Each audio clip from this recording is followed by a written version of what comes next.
मॅडमचा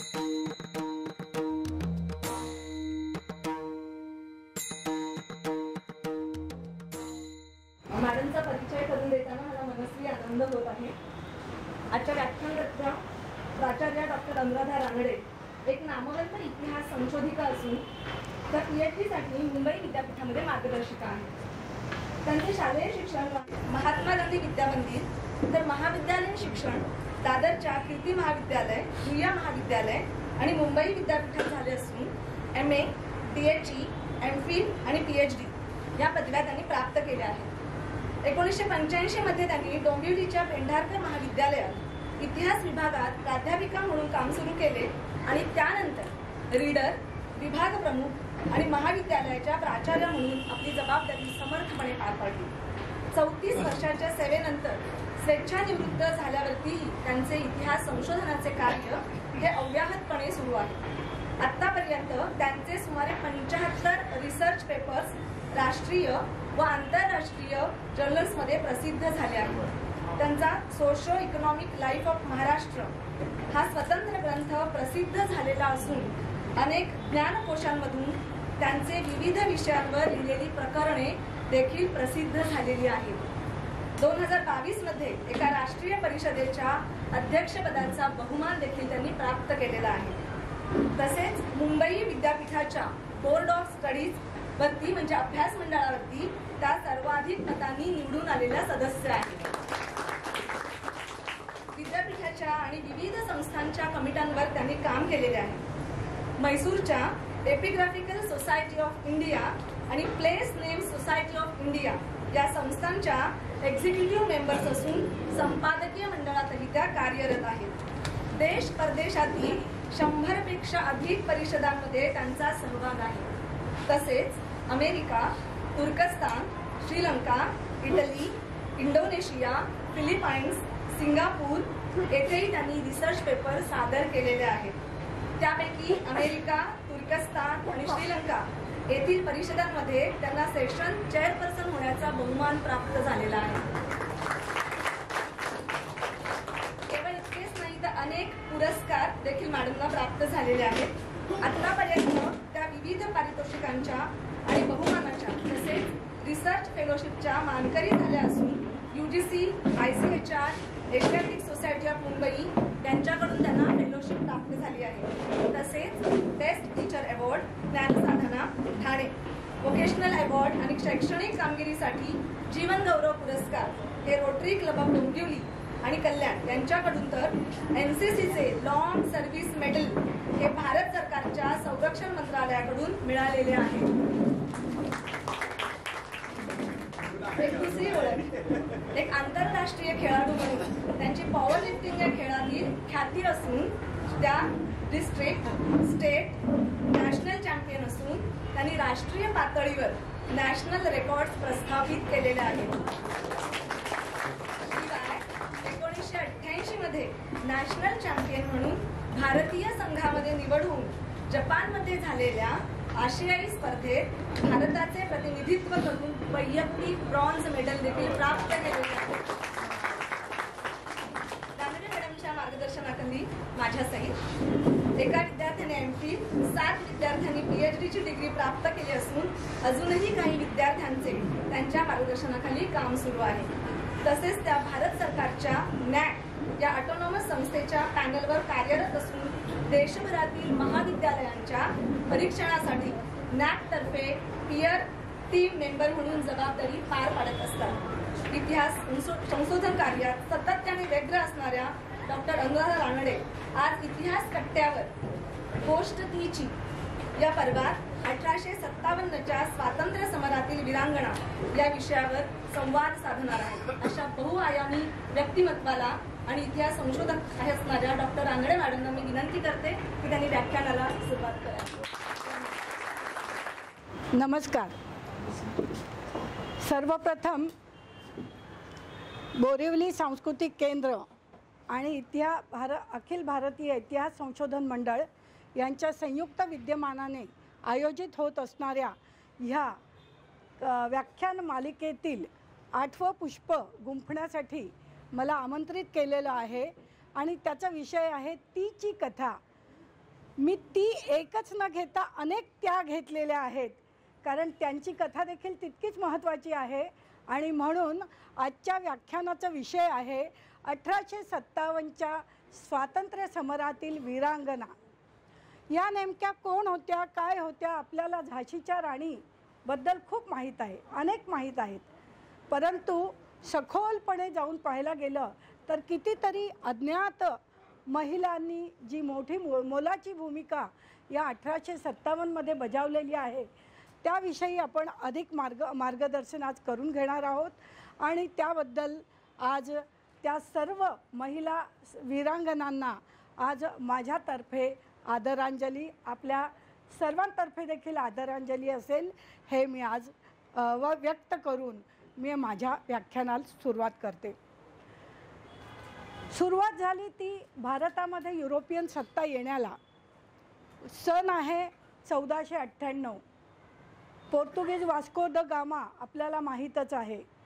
तिथपासून European लोकांचा भारतातला interest अधिक वाढला. पूर्ण 15वे शतक 16वे शतक हे पोर्तुगीजांचं होतं. पोर्तुगीज भारताबरोबरच्या व्यापारामध्ये भरभरून नफा कमवत होते. ते बघून इंग्लंड, फ्रान्स, डच, हॉलंड यासारख्या देशांच्या पोटात दुखायला लागलं आणि म्हणून त्यांनी देखील भारताबरोबर व्यापार करायचे ठरवलं.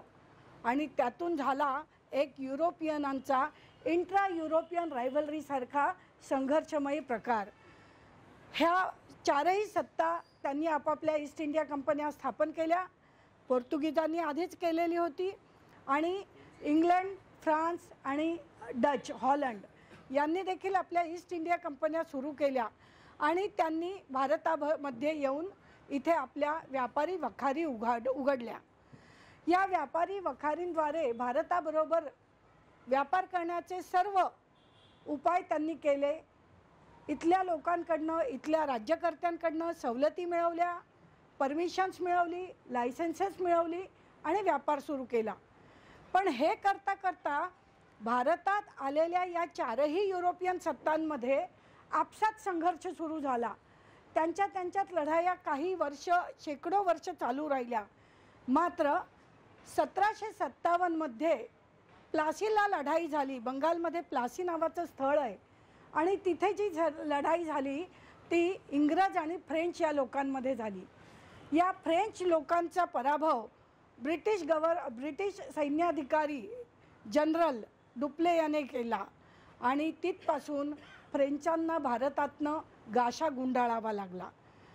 त्याचप्रमाणे डच लोकांनी आधीच गाशा गुंडाळला होता आणि ते जावा, सुमात्रा, बाली, बोर्नियो, इंडोनेशियाकडे व्यापारासाठी ऑलरेडी वळले होते. आता पोर्तुगीज त्यांनी भारताच्या मेनलँडमध्ये कधीच इंटरेस्ट नाही घेतला. त्यांचा संघर्ष, सत्तेसाठीचा संघर्ष फक्त किनारपट्टीवर चालू होता आणि मेनलँडमध्ये मुख्य शिरलेले होते ते ब्रिटिश आणि फ्रेंच. पण प्लासीच्या लढाईमध्ये फ्रेंचांचा पराभव केला आणि ब्रिटिश सत्ता ही एकछत्री आपला अंमल सुरू झाला असं करायला सुरुवात केली. हळूहळू त्यांनी आणखी हातपाय पसरले आणि सर्व भारतीय संस्थानांवरती कब्जा करायला सुरुवात केली. कब्जा म्हणजे काय? तर आम्ही तुम्हाला अशी कन्सेशन देऊ, तुम्ही कर गोळा करायचे अधिकार आमच्याकडे द्या, या तऱ्हेने सुरुवात केली. पण हळूहळू त्याच राज्यकर्त्यांना दमदाटी करून साम, दाम, दंड, भेद याद्वारे त्यांनी त्या संस्थानांचाच कब्जा घ्यायला सुरुवात केली. आपल्या हाती ही सत्ता कशी येईल याचे सतत प्रयोग केले आणि वेगवेगळ्या प्रकारे कुणाचं दत्तक विधान नामंजूर करायचं, कुणाचं राज्य सक्षम नाही म्हणून खालसा करायचं, वेगवेगळ्या मार्गांनी त्या राज्यांवर कब्जा करण्याचा प्रयत्न या ब्रिटिशांनी केला.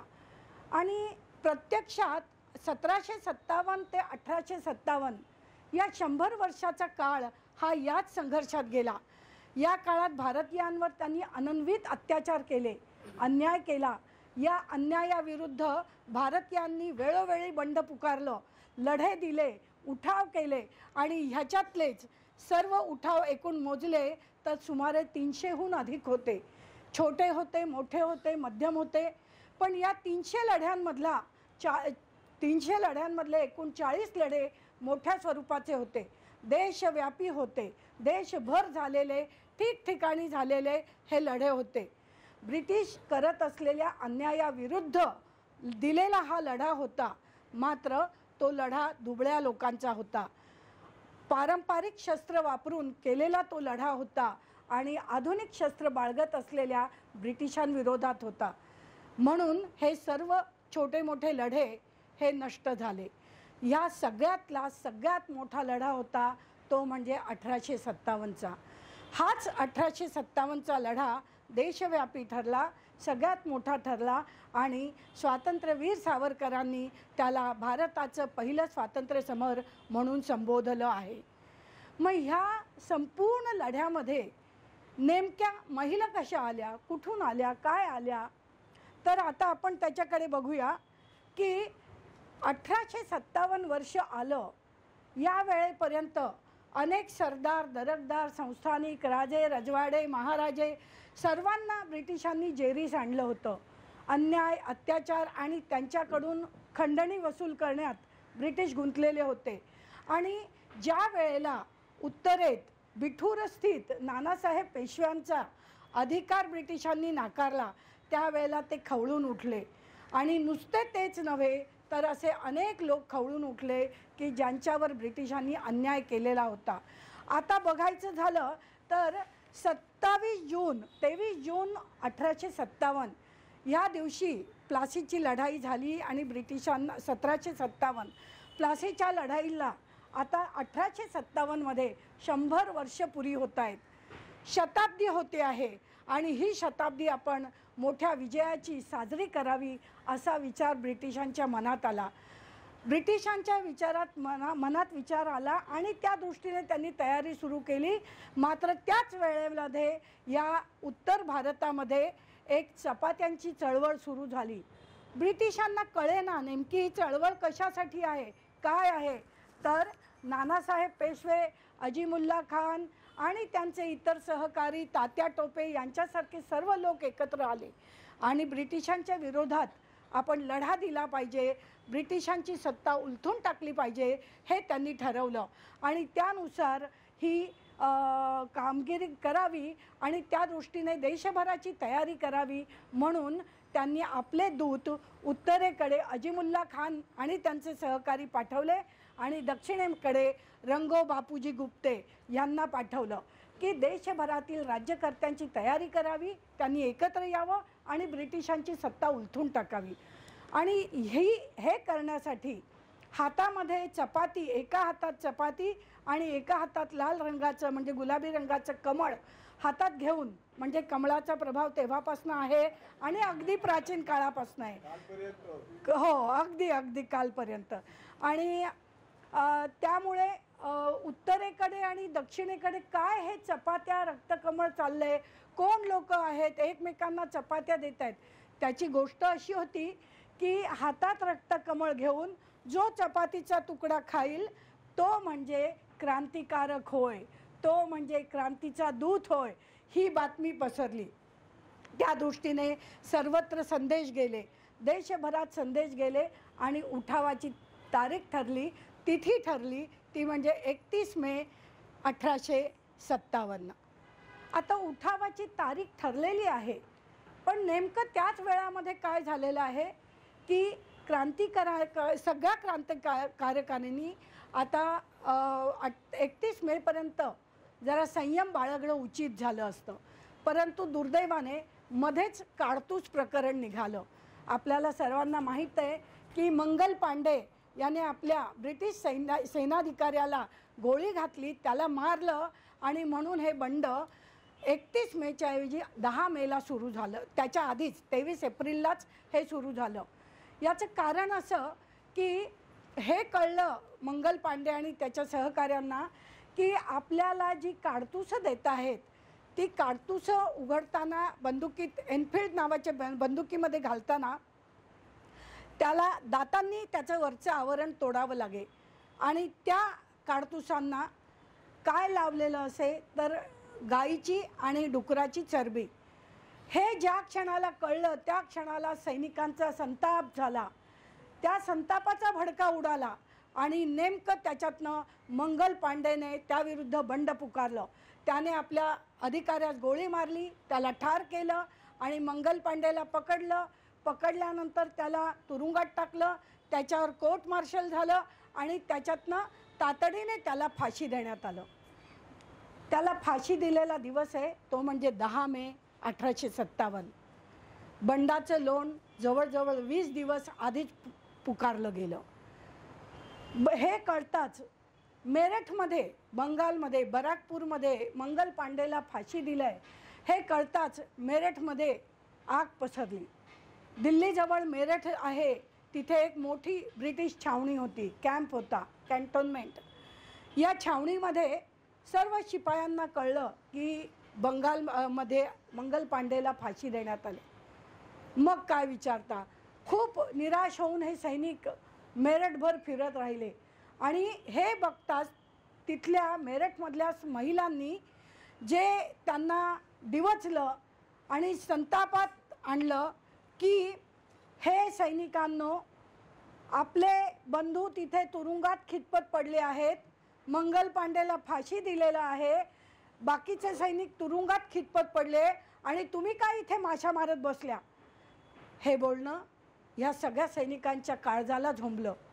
रातोरात त्यांनी सभा घेतल्या, रातोरात त्यांनी ठरवलं की दिल्लीवर चालून जायचं. दिल्लीला त्यांनी निरोप पाठवला, संदेश पाठवला की आम्ही मेरठचे सगळेजण सैनिक दिल्लीवर चालून येत आहोत. तोपर्यंत त्यांनी नेमकं काय केलं तर त्यांनी मेरठ लुटलं, तुरुंग फोडला, कैद्यांना मुक्त केलं आणि त्याचबरोबर सदर बाजार, तिथला असलेला सदर बाजार आहे, त्याची लूट देखील केली. सदर बाजाराची लूट कोणाला काय आणि कोणाला काय, तर एका महिलेचं गीत त्यावेळेचं उपलब्ध आहे आणि इथे क्रांतीची ज्वाला पसरलेली आहे, क्रांतीची ज्वाला पेटलेली आहे, आग पसरलेली आहे. आणि तिथे सहारनपूरची गुजरीण म्हणते की मेरठ का सदर बाजार है भाई, मेरठ का सदर बाजार, मेरे सैया लूटे ना जाने, लोगों ने लूटे शाले दुशाले, मेरे प्यारे ने लूटे रुमाल. तिचं दुःख काय आहे, लोक शाले दुशाले लुटतायत आणि माझ्या नवऱ्याने फक्त एक रुमाल लुटला. लोगों ने लूटे थाली कटोरे, मेरे प्यारे ने लूटे गिलास, लोगों ने लूटे गोले छोहारे, मेरे प्यारे ने लूटे बादाम, लोगों ने लूटे मोहर अशरफी, मेरे प्यारे ने लूटे छदाम. मेरठ का सदर बाजार है भाई, मेरठ का सदर बाजार. खरे पाहता 1857च्या समरात भारतीय महिलांनी जे कर्तृत्व गाजवले त्याचे वैविध्य अनेक पैलूंमध्ये दिसून येते. ज्या महिलांनी पराक्रमाची शर्थ केली त्यात अग्रणी म्हणजे दिल्लीची बेगम झीनत महल. बेगम झीनत महल ही क्रांतिवाद्यांची स्फूर्ती देवता ठरली. पंजाबची राणी जिंदन कौर, मुझफ्फरची आशा शर्मा, दिल्लीची पांडे राणी, तुळसापूरची राणी, उत्तर प्रदेशची रहिमी अथवा उमदा, मध्य भारतातली राणी हंसाबाई जालोन, राणी तपस्विनी जी झाशीच्या राणीची भाची होती, बुद्रीची ठाकूराणी, नानासाहेब पेशव्यांची मुलगी मैनादेवी, किती म्हणून स्त्रियांची उदाहरणं द्यावीत.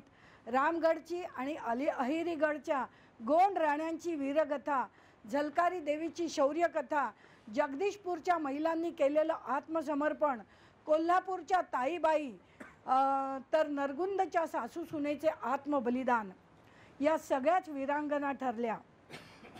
तसं पाहायचं म्हटलं तर आपल्याला सांगता येईल, परिमागुती फिरेना पद ठेविले रणीजे, निर्धार हा जीवाचा जयलाभ हो न होवो. या निर्धारानेच त्या शत्रूशी सामना देण्यासाठी रणांगणात उतरल्या होत्या.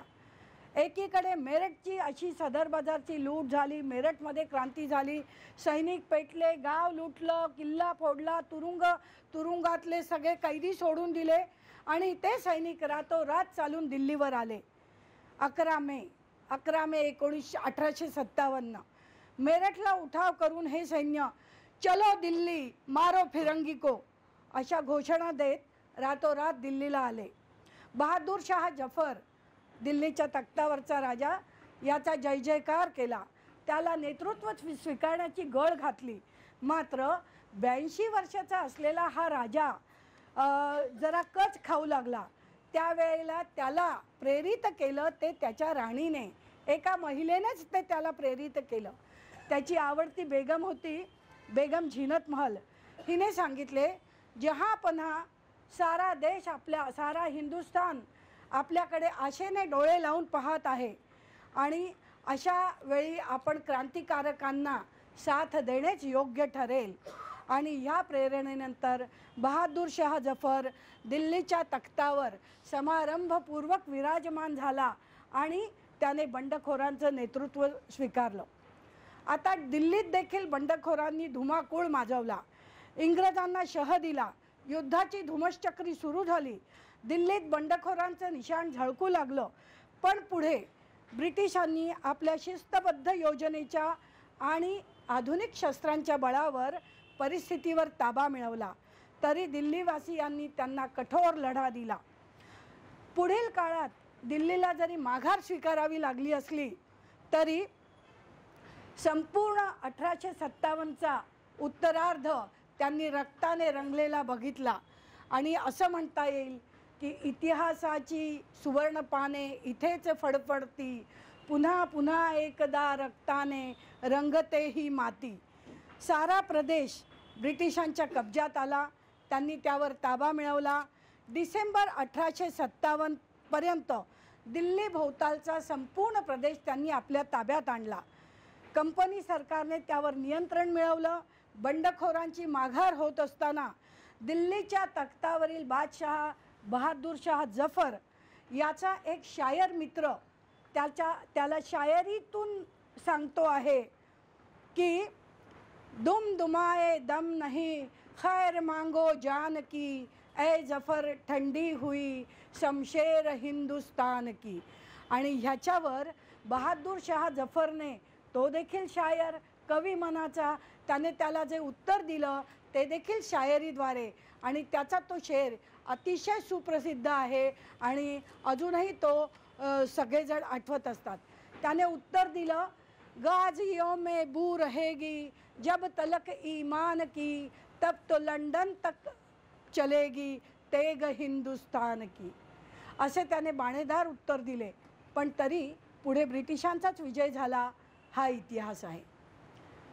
याच वेळेला 11 मेला दिल्लीवर बंडखोरांचे निशाण जेव्हा फडकलं तेव्हा दिल्लीत ब्रिटिशांची दाणादाण उडाली आहे ही बातमी तात्काळ पसरली. अलीगड, शहाजहानपूर, बरेली, फरीदाबाद, आझमगड, मुरादाबाद, कानपूर सगळीकडे उठावाचे लोण पसरले.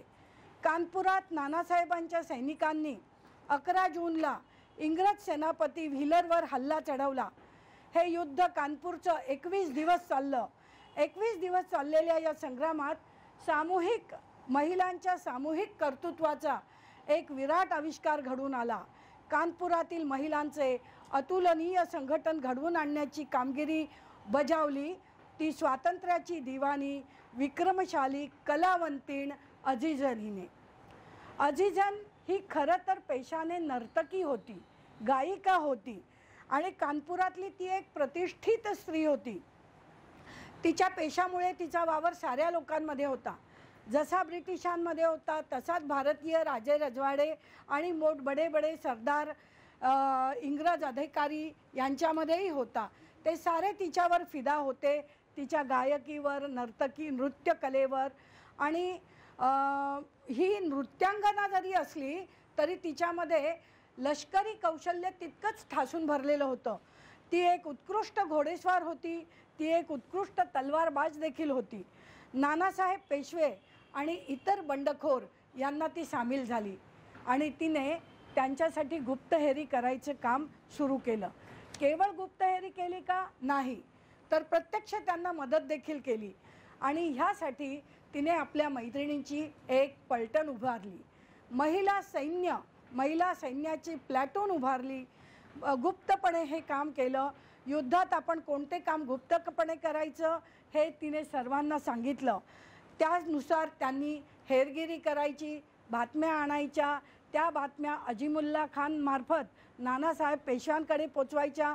याशिवाय अझीजन स्वतः रात्री इंग्रज अधिकाऱ्यांच्या हवेल्यांवर, बंगल्यांवर स्वतः जाऊन गायनाचे कार्यक्रम करायची.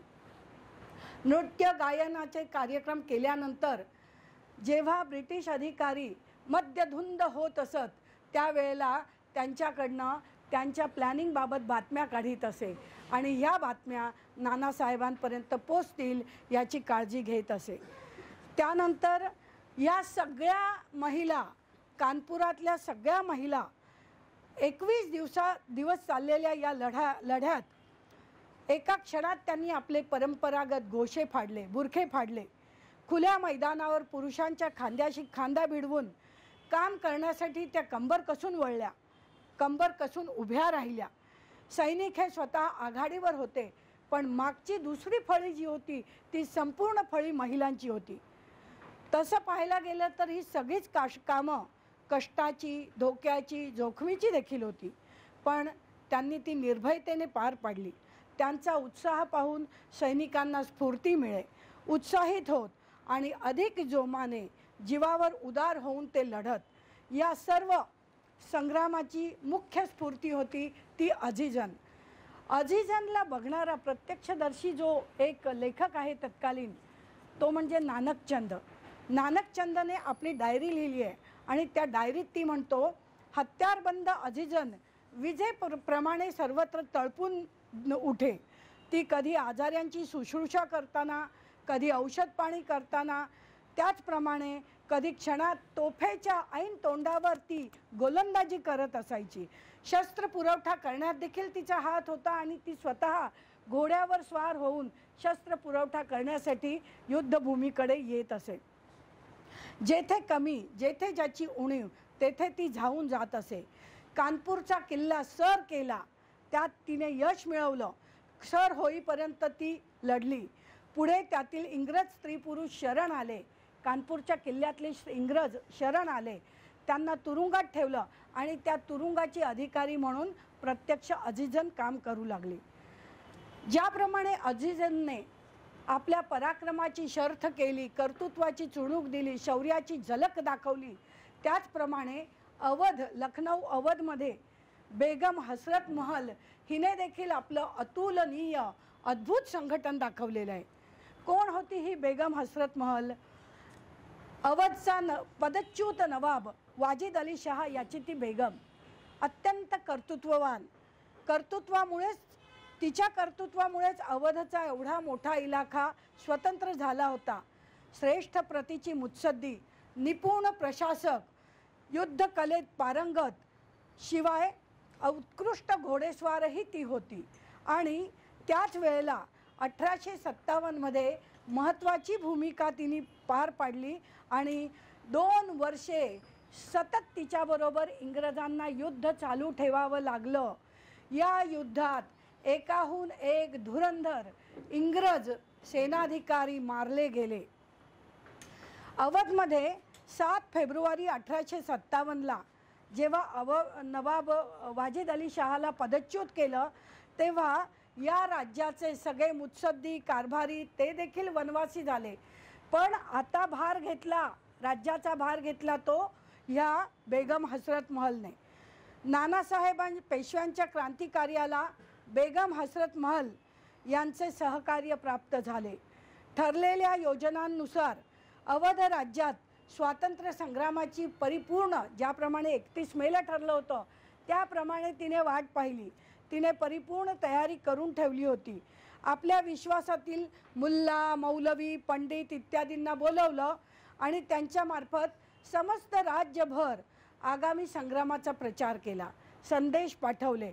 त्यांच्या प्रयत्नामुळे हिंदू मुसलमान जनतेचे एक नमुनेदार ऐक्य दिसून आले अवधमध्ये. बघा, लक्षात घ्या, अवधमध्ये सांगतेय मी, अयोध्येमध्ये चालले हे. 31 मे हीच क्रांतीच्या प्रारंभाची तिथी आधीपासून ठरली होती. जरी 10 मे 1857ला मेरठ इथे स्वातंत्र्याचा लढा सुरू झाला आणि लखनौला बातमी येऊन थडकली, तरी हसरत महलने त्यावेळेला शांत बसायचं धोरण स्वीकारलं, काहीही हालचाल केली नाही. मात्र 30 मेच्या रात्री बरोबर 12 वाजता 31 मेची सुरुवात झाली आणि तोफ डागली. अवधचे स्वातंत्र्य तिने जाहीर केलं. लखनौ स्वतंत्र करण्यासाठी बेगम हसरत महल ताबडतोब उद्योगास लागली.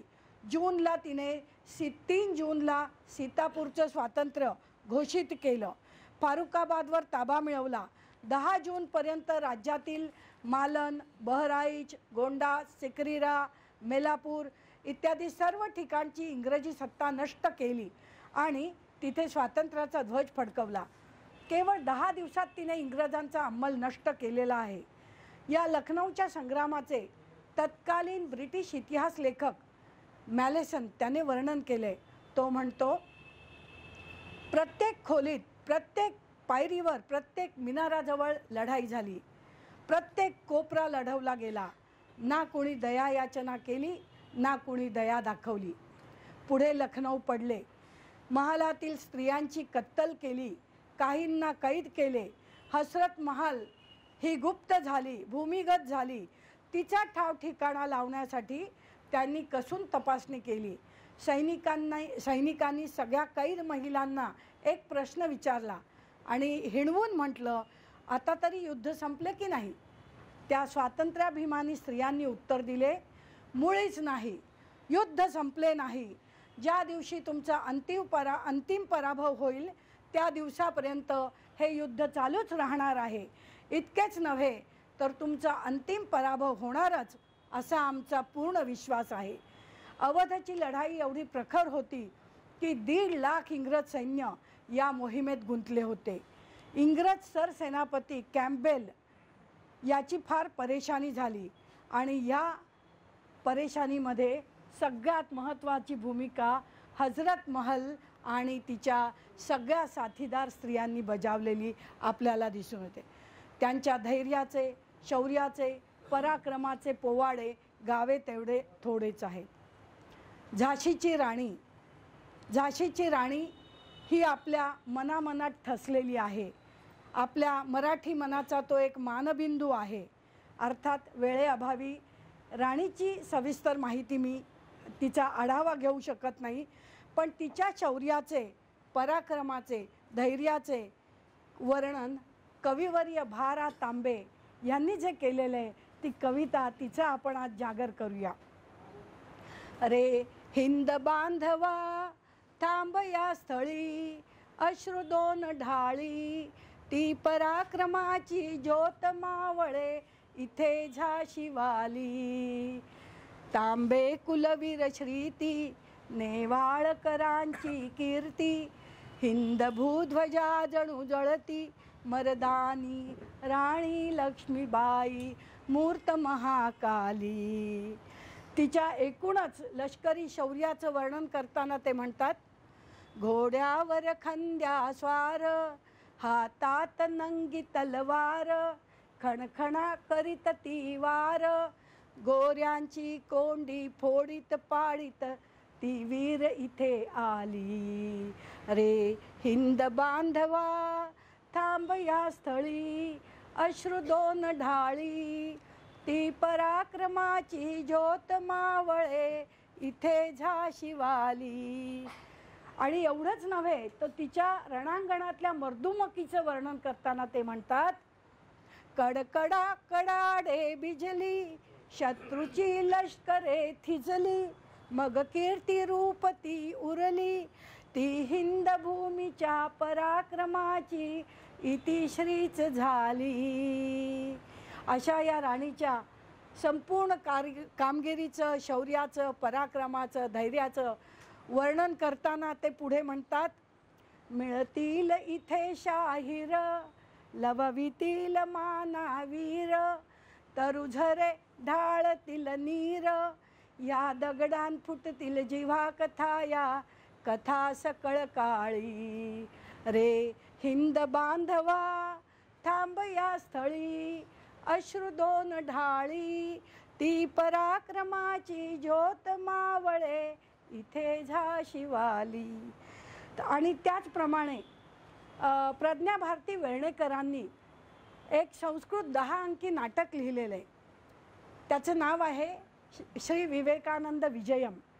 याच्यामध्ये विवेकानंदांना महाराणी लक्ष्मीबाईंची भूमिका आजच्या युवतींसाठी इतकी आदर्श वाटत होती की त्यांच्या मुखात वेर्णेकरांनी एक स्तवन घातलेलं आहे. ते म्हणजे नारी कुल यशोमूर्ती स्वातंत्र्य रणरागिणीम उग्र तेजस्विनी लक्ष्मी वंदे विक्रमशालिनीम. राणीच्या पराक्रमाचं वर्णन मी इथे आवर्त घेते आणि तिच्या पदरी असलेल्या हिरकण्या कोण ह्याच्याकडे वळते. या राणीच्या पदरी अनेक हिरकण्या होत्या. खरं म्हणजे तिचा मुकुटच हिरकण्यांचा होता आणि त्या हिरकण्यांच्या मुकुटातला शिरपेच म्हणजे खुद्द राणी स्वतः होती. राणीचा आपल्याला माहीत आहे की ज्या हिरकण्या होत्या त्याच्यामध्ये काशी, सुंदर, मुंदर, झलकारी देवी, सरदार ललिताबाई बक्षी यांसारख्या कितीतरी होत्या. यांनी नेमकं काय केलं आपल्याला माहीत नसतं फारसं, पण आपण त्यांचा आढावा आज घेऊया. काशी ही कोण होती? अतिशय शूर धाडसी. ज्या वेळेला झाशीला ब्रिटिशांनी वेढा दिला आणि त्यावेळेला झाशीचा किल्ला लढवणं अशक्य झालं, तेव्हा राणीने किल्ला सोडून दुसरीकडे सुरक्षित जावं असा सल्ला दिलेली काशी. एवढंच नव्हे तर आपण शिवाजी महाराजांच्या बाबतीत म्हणतो होता शिवा म्हणून जीवा म्हणून वाचला शिवा, जीवा महाला. तसं काशीचं रोल एक्झॅक्टली सेम आहे. ज्या वेळेला किल्ल्यामधून राणीला उघडपणे जाणं अशक्य झालं त्यावेळेला या काशीबाईंनी एक काम केलं. त्यांनी राणीचा पोशाख चढवला, घोडेस्वार घेतले, आपलं काही दल घेतलं आणि तटावरनं घोडे फेकले आणि निघाले. ब्रिटिशांची दिशाभूल केली, चकवा दिला आणि ब्रिटिश तिच्या मागे लागले. एकीकडे ब्रिटिश तिच्या मागे लागल्यावर राणी साध्या विषातनं गुप्तपणे किल्ल्याच्या बाहेर गेली आणि पुढे गेली. बरं, ब्रिटिश हे काशीबाईंच्या मागे लागले म्हणून काशीबाई मेल्या का? नाही. त्यांना काही झालं का? नाही. काशीबाईंनी इतक्या हुशारीने आपली सुटका करून घेतली की ब्रिटिश हात चोळत बसले, ना इकडे राणी ना इकडे ही पण. आणि त्यामुळे राणीच्या तुकडीला पुढे काशीबाई जाऊन मिळाल्या आणि पुढे अखंडपणे राणीबरोबर त्या राहिल्या. सुंदरबाई या देखील अतिशय पराक्रमी धाडसी युवती होत्या. झाशीहून निघाल्यापासून अखेरपर्यंत राणीची सावली म्हणून त्या राहिल्या. इतका पराक्रम त्यांनी गाजवला. प्रत्येक ठिकाणी राणीबरोबर तितकंच शौर्य त्यांनी दाखवलं. झाशी, कालपी, कोंज, काचगाव, बरवासागर, ग्वाल्हेर या ठिकाणच्या सगळ्या लढायांमध्ये सुंदरबाई राणीबरोबर सावलीप्रमाणे राहिल्या आणि ग्वाल्हेरच्या लढाईत दुर्दैवाने सुंदरचं पण निधन झालं. झलकारी देवी ह्या कोण? झलकारी देवी तर महापराक्रमी. तर आपल्या अंगावर झेप घेतलेल्या चित्त्याला केवळ बेदम छडीने मारून चोपून मारलेले होते. एवढी पराक्रमी. आणि राणीने तिला देखील आपल्या महालात नोकरी दिली कारण तिचे मिस्टर सैन्यामध्ये होते. या राणीने झलकारी देवीला पण तिच्या पराक्रमामुळे सांगितलं की झलकारी बाई, तुम्ही सुद्धा एक दळ उभारा, तुम्ही पण एक पलटण उभारा स्त्री सैनिकांची आणि त्यांना प्रशिक्षणसुद्धा द्या. त्याप्रमाणे तिच्या प्रयत्नातनं राणीच्या पदरी जे सैन्य उभं राहिलं त्याचं नाव होतं दुर्गादल. ही महिला प्लॅटून होती आणि ते झलकारी देवी यांच्यामुळे सक्षमतेने काम करू लागली. हे दुर्गादल काम करू लागलं. मोतीबाई ह्या कोण होत्या? त्या एक श्रेष्ठ प्रतीच्या गुप्तहेर होत्या. अतिशय नाटकी, पण ह्या नाटकाच्या आविर्भावातूनच त्यांनी कधी अगदी गरिबाचा रोल, कधी भिकाऱ्याचा रोल, कधी वेगवेगळे रोल हे करून त्यांनी गुप्त बातम्या काढल्या आणि त्या राणीपर्यंत आणि नानासाहेबांपर्यंत पोचवण्यामध्ये त्याची मदत झाली. आणि सरदार ललिताबाई बक्षी यांचं काय सांगावं, नावातच सरदार आहेत. त्या संपूर्ण पलटणीच्या सरदार होत्या आणि त्या संपूर्ण सैन्याच्या प्रमुख होत्या, महिला सैन्याच्या. आणि त्यांचं पराक्रम म्हणजे किती थक्क व्हायला आपल्या तोंडात बोटं घालायची वेळ येईल की ज्या वेळेला हा किल्ला आहे, या किल्ल्याचा तट उभा चढून 2 ब्रिटिश सैनिक येत आहेत हे कळल्याबरोबर ललिताबाई बक्षींनी कंबर कसली, एका हाताने तटाला धरलं, बाहेर उडी मारली, हातात दुसऱ्या तलवार आणि एका हाताने लोंबकाळत आलेल्या त्या दोन्ही ब्रिटिश सैनिकांच्या शिरच्छेद केला. ते दोन्ही सैनिक मेले. केवळ एका हाताने धरून दुसऱ्या हातात तलवारीचं ओझं उचलून हे त्यांनी केलं. हे ह्या सरदार ललिताबाई बक्षींचा थोर पराक्रम. केवळ तेवढाच नाही, संपूर्ण झाशी संस्थान लढवण्यात त्यांचा भीम पराक्रम होता असं आपल्याला म्हणायला पाहिजे. सुंदरबाई, मुंदरबाई झाल्या, पण आता ह्या सुंदरबाई ह्या तोफांच्या गोलंदाज होत्या.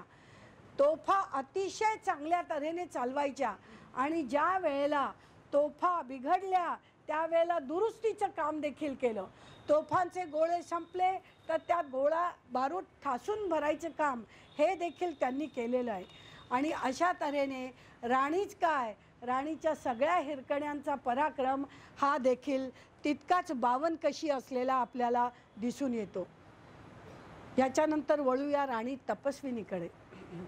राणी तपस्विनी कोण, तर झाशीच्या राणीची म्हणजे राणी लक्ष्मीबाईंची ती भाची.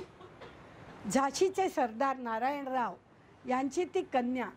दुर्दैवाने ती बालविधवा झाली आणि विरक्तीचे जीवन जगत असे.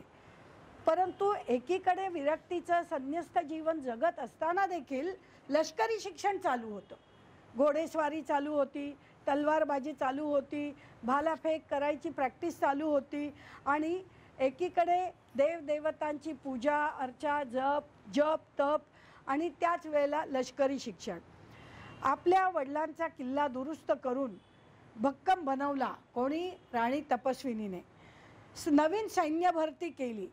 त्यांना नवीन सैन्य भरतीत नव्याने आलेल्यांना लष्करी प्रशिक्षण देणं सुरू केलं आणि ह्या सगळ्यामुळे इंग्रजांना तिचा अतिशय तिरस्कार वाटे आणि इंग्रजांनी तिला त्यामुळे पकडलं, तुरुंगात टाकलं. पण तुरुंगात गेल्यावर एकदम संन्यस्त वृत्ती, त्यामुळे तिला सोडून दिलं. पुढे ती नैमिषारण्यात गेली, तिथे चंडीमातेची उपासना करू लागली, आश्रम बांधला. तिचा आशीर्वाद घेण्यासाठी लोक तिथे येत असत. महातपस्विनी राणी आहे, तिचा आशीर्वाद घेण्यासाठी. पण आलेल्या सगळ्यांना तिने ब्रिटिशांविरुद्ध अत्यंत तिरस्काराच्या भावनेने बघायला सांगितलं. तशी भावना तयार केली आणि इंग्रजांविरुद्ध लढण्यासाठी त्यांना प्रवृत्त करी. आपल्या काही विश्वासू भक्तांना फकीर आणि साधूच्या वेशात इंग्रजी सैन्यात देखील घुसवलं आणि तिकडे त्यांचे काय डावपेच आहेत हे बघण्यास सांगितलं. आपल्या काही त्या सैन्यातील देशी सैनिकांना इंग्रज सरकारविरुद्ध तिरस्कार बाळगण्यास शिकवलं ते राणी तपस्विनीने पाठवलेल्या तिच्या भक्तांनी. आणि म्हणून इंग्रज सैनिक जे मोठ्या प्रमाणावर पेटून उठले ते ह्या राणी तपस्विनीच्या मुख्य भूमिकेमुळे.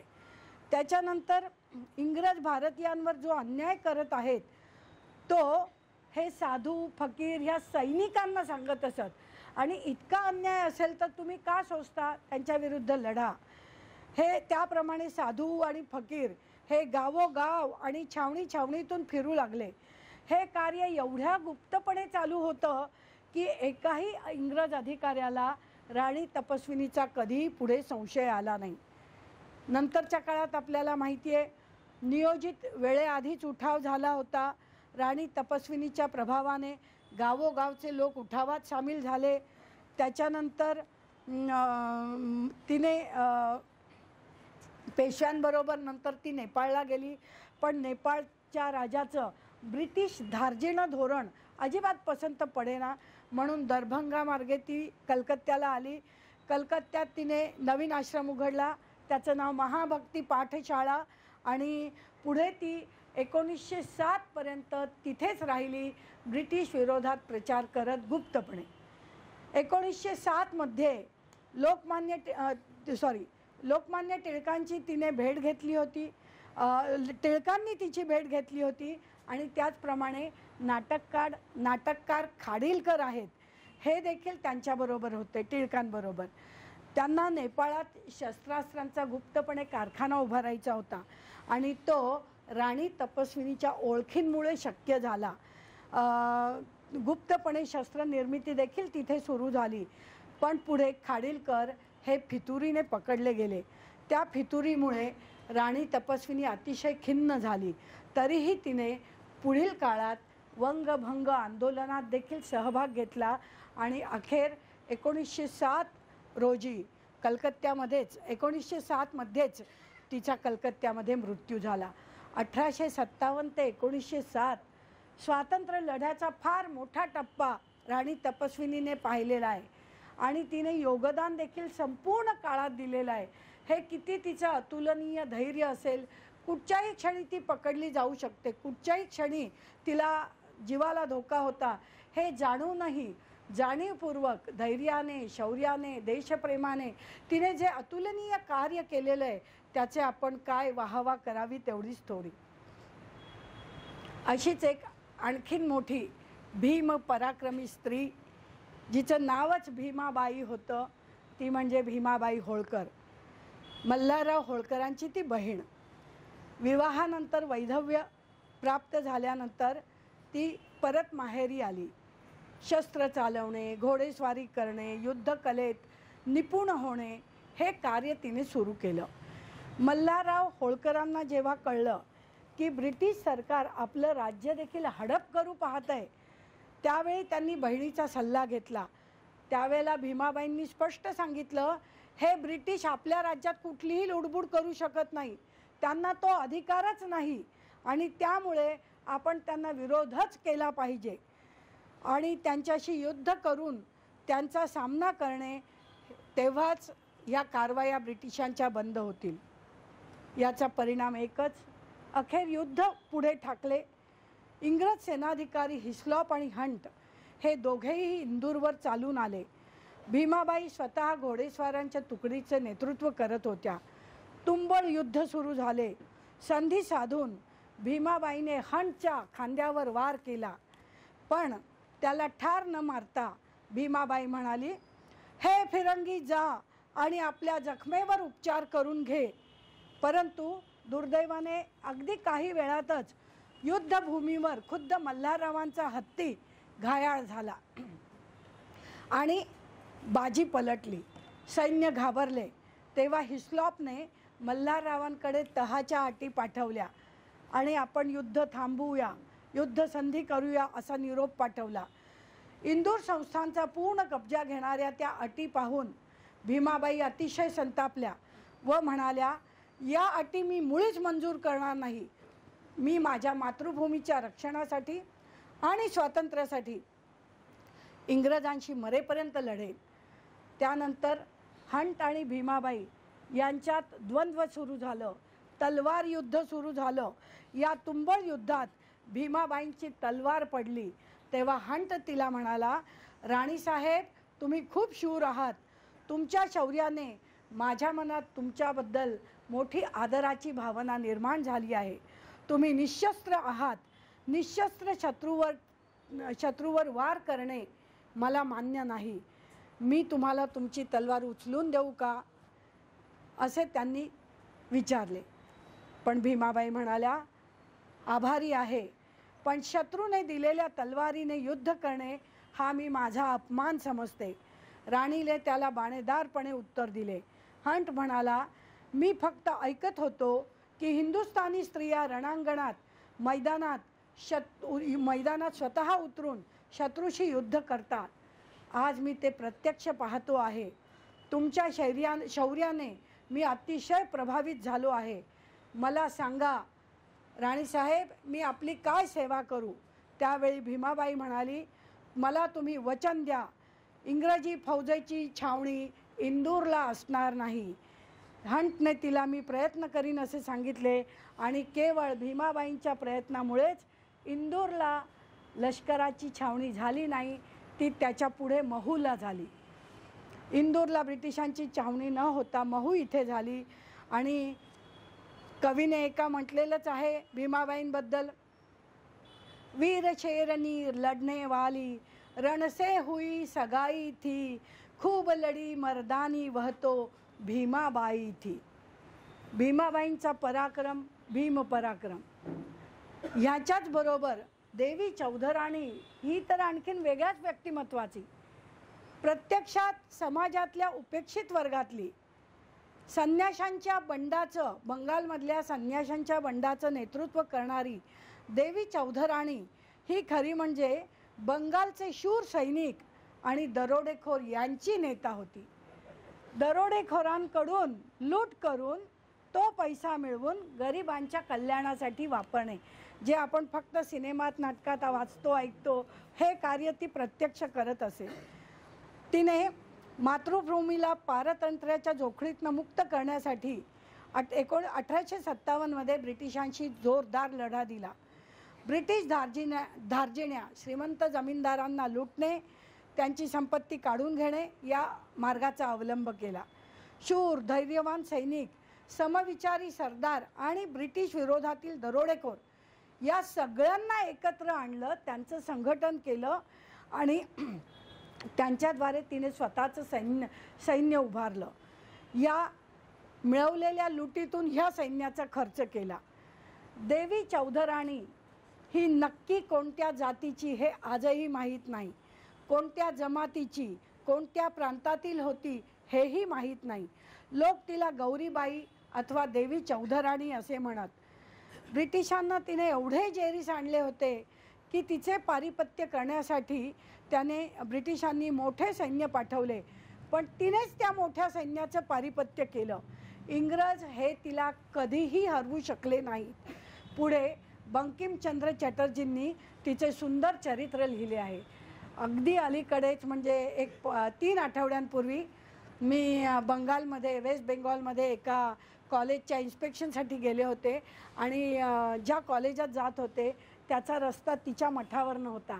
आवर्जूनपणे मी गाडी थांबवून तिच्या मठापर्यंत, आता तो बंद ठेवला आहे, आतमध्ये जायला परमिशन नाही आहे, पण तो जो त्याला टीला म्हणतात त्या टीलापर्यंत मी तिथे जाऊन आले आणि मला अगदी भरून आलं. 1857ची ती गाथा मला जिवंत झालेली आठवली आणि त्याप्रमाणे मी खरोखर तिला तिथे वंदन केलं, नमस्कार केले.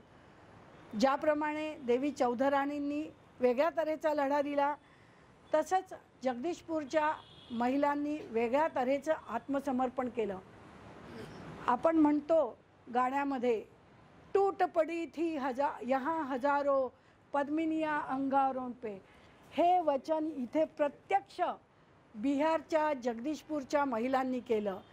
या महिलांनी नेमकं काय केलं, जेव्हा त्यांना कुठेच चारा मिळेना, आधी आपण बघू बिहारमध्ये काय झालं. बिहारच्या शहाबाद जिल्ह्यातील सर्वात मोठी जहागीर म्हणजे जगदीशपूर. तेथील जहागीरदार कुंवर सिंगांना देखील ब्रिटिशांनी कुटील नीतीने पकडलं, हरवलं, त्यांचं संस्थान खालसा केलं. ती स्टोरी परत एकदा तीच, त्यात वेळ गमवत नाही मी. आणि हे झाल्यानंतर जगदीशपुरात जेव्हा कुंवर सिंहाचा जेव्हा मृत्यू झाला आणि जगदीशपूर ब्रिटिशांच्या हाती पडले, तेव्हा कुंवर सिंहांचा मृत्यू तर झालेलाच होता. 150 स्त्रिया शहरामध्ये होत्या. ब्रिटिशांच्या अत्याचारांच्या कहाण्या त्यांच्यापर्यंत आलेल्या होत्या. आपल्या शील रक्षणार्थ आणि आत्मसन्मानार्थ त्यांनी तिथल्या तोफांमध्ये गोळे भरले. त्याला आणि अग्निवमनास सिद्ध झालेल्या त्या तोफांच्या तोंडाशी जाऊन या वीर महिला उभ्या राहिल्या. 150 महिला लाईनीत उभ्या राहिल्या आणि थोड्याच वेळात त्या तोफांना बारूद म्हणजे आग दिलीच होती. या उभ्या राहिल्या आणि थोड्याच वेळात तोफा उडाल्या आणि या 150 स्त्रियांच्या चिंधड्या उडाल्या. स्वातंत्र्य संग्रामात जगदीशपूरच्या महिलांनी जे आत्मसमर्पण केलं त्याला अर्थातच राष्ट्रप्रेमाचा गहिरा रंग आहे. या फक्त जहागिरींमधल्या राजे रजवाड्या, संस्थानिक सरदार, दरकदार यांच्यातल्या महिला पुढे आल्या का? नाही. सर्वसामान्य जशा स्त्रिया आल्या तशाच भिल्ल स्त्रिया, आदिवासी स्त्रिया, गोंड स्त्रिया या देखील पुढे आल्या. त्या भिल्ल महिलांनी खूप मोठा सामूहिक लढा दिलेला आहे. भिल्लांच्या अनेक जाती, त्यातली आदिवासी जमातीतली एक जात म्हणजे भिल्ल. 1857च्या समरात भिल्ल जमातीच्या महिलांनी सामूहिक लढा जो दिला, खानदेश, गुजरात, माळव्यातील कोळी भिल्ल जमातीच्या लोकांनी या समरात शर्थीची झुंज दिलेली आहे. गुजरातेमध्ये नांदोड, दोहद, पाला, जंबूगड, गोधरा, चांडप, प्रतापपूर, अंगर, खानपूर, दुग्गेरा, कनारिया या ठिकाणी कोळी आणि रोहिले यांच्या उठावण्या ऑलरेडी झालेल्या होत्या, पण त्या वेळोवेळी ब्रिटिशांनी दडपून टाकल्या होत्या. खानदेश आणि त्याच्या सभोवतालच्या प्रदेशात भिल्लांनी देखील उठावणी केली होती. त्यांचे नेते काजी सिंग, भागोजी नाईक, भीमा नाईक हे होते. नानासाहेब पेशव्यांचे दूत सर्व देशभर संचार करत होते. लोकांना स्वातंत्र्याचे परवाने देत होते की तुम्ही स्वतंत्र आहेत, ब्रिटिशांचं काय तुम्हाला बंधन बाळगायचं कारण नाही. खानदेशातील भिल्लांच्या उठावण्या या दक्षिणेत अहमदनगर आणि नाशिक जिल्ह्यामध्ये पण झाल्या होत्या. त्या उठावण्यांमध्ये भिल्ल महिलांचा मोठा सहभाग होता. भिल्ल महिलांच्या कामगिरीबद्दल मुंबई इलाख्याच्या तत्कालीन पोलीस कमिशनरने गुप्त खात्याच्या सचिवाला 1 जून 1858 रोजी एक पत्र लिहिलं होतं आणि त्या पत्रात तो म्हणतो, भिल्ल पुरुष जितके उपद्रवकारक आहेत आणि सतावून सोडणारे आहेत, तितक्याच भिल्ल स्त्रियाही आम्हाला उपद्रव देत आहेत व सतावून सोडत आहेत. आमच्या बातम्या काढून त्या आपल्या पुरुषांना कळवणे, पुरुषांसाठी भोजन तयार करणे, प्रसंगी लढाई देणे ही सर्व कामे या स्त्रिया करतात, म्हणून त्यांनाही पकडून तुरुंगात डांबून ठेवले पाहिजे.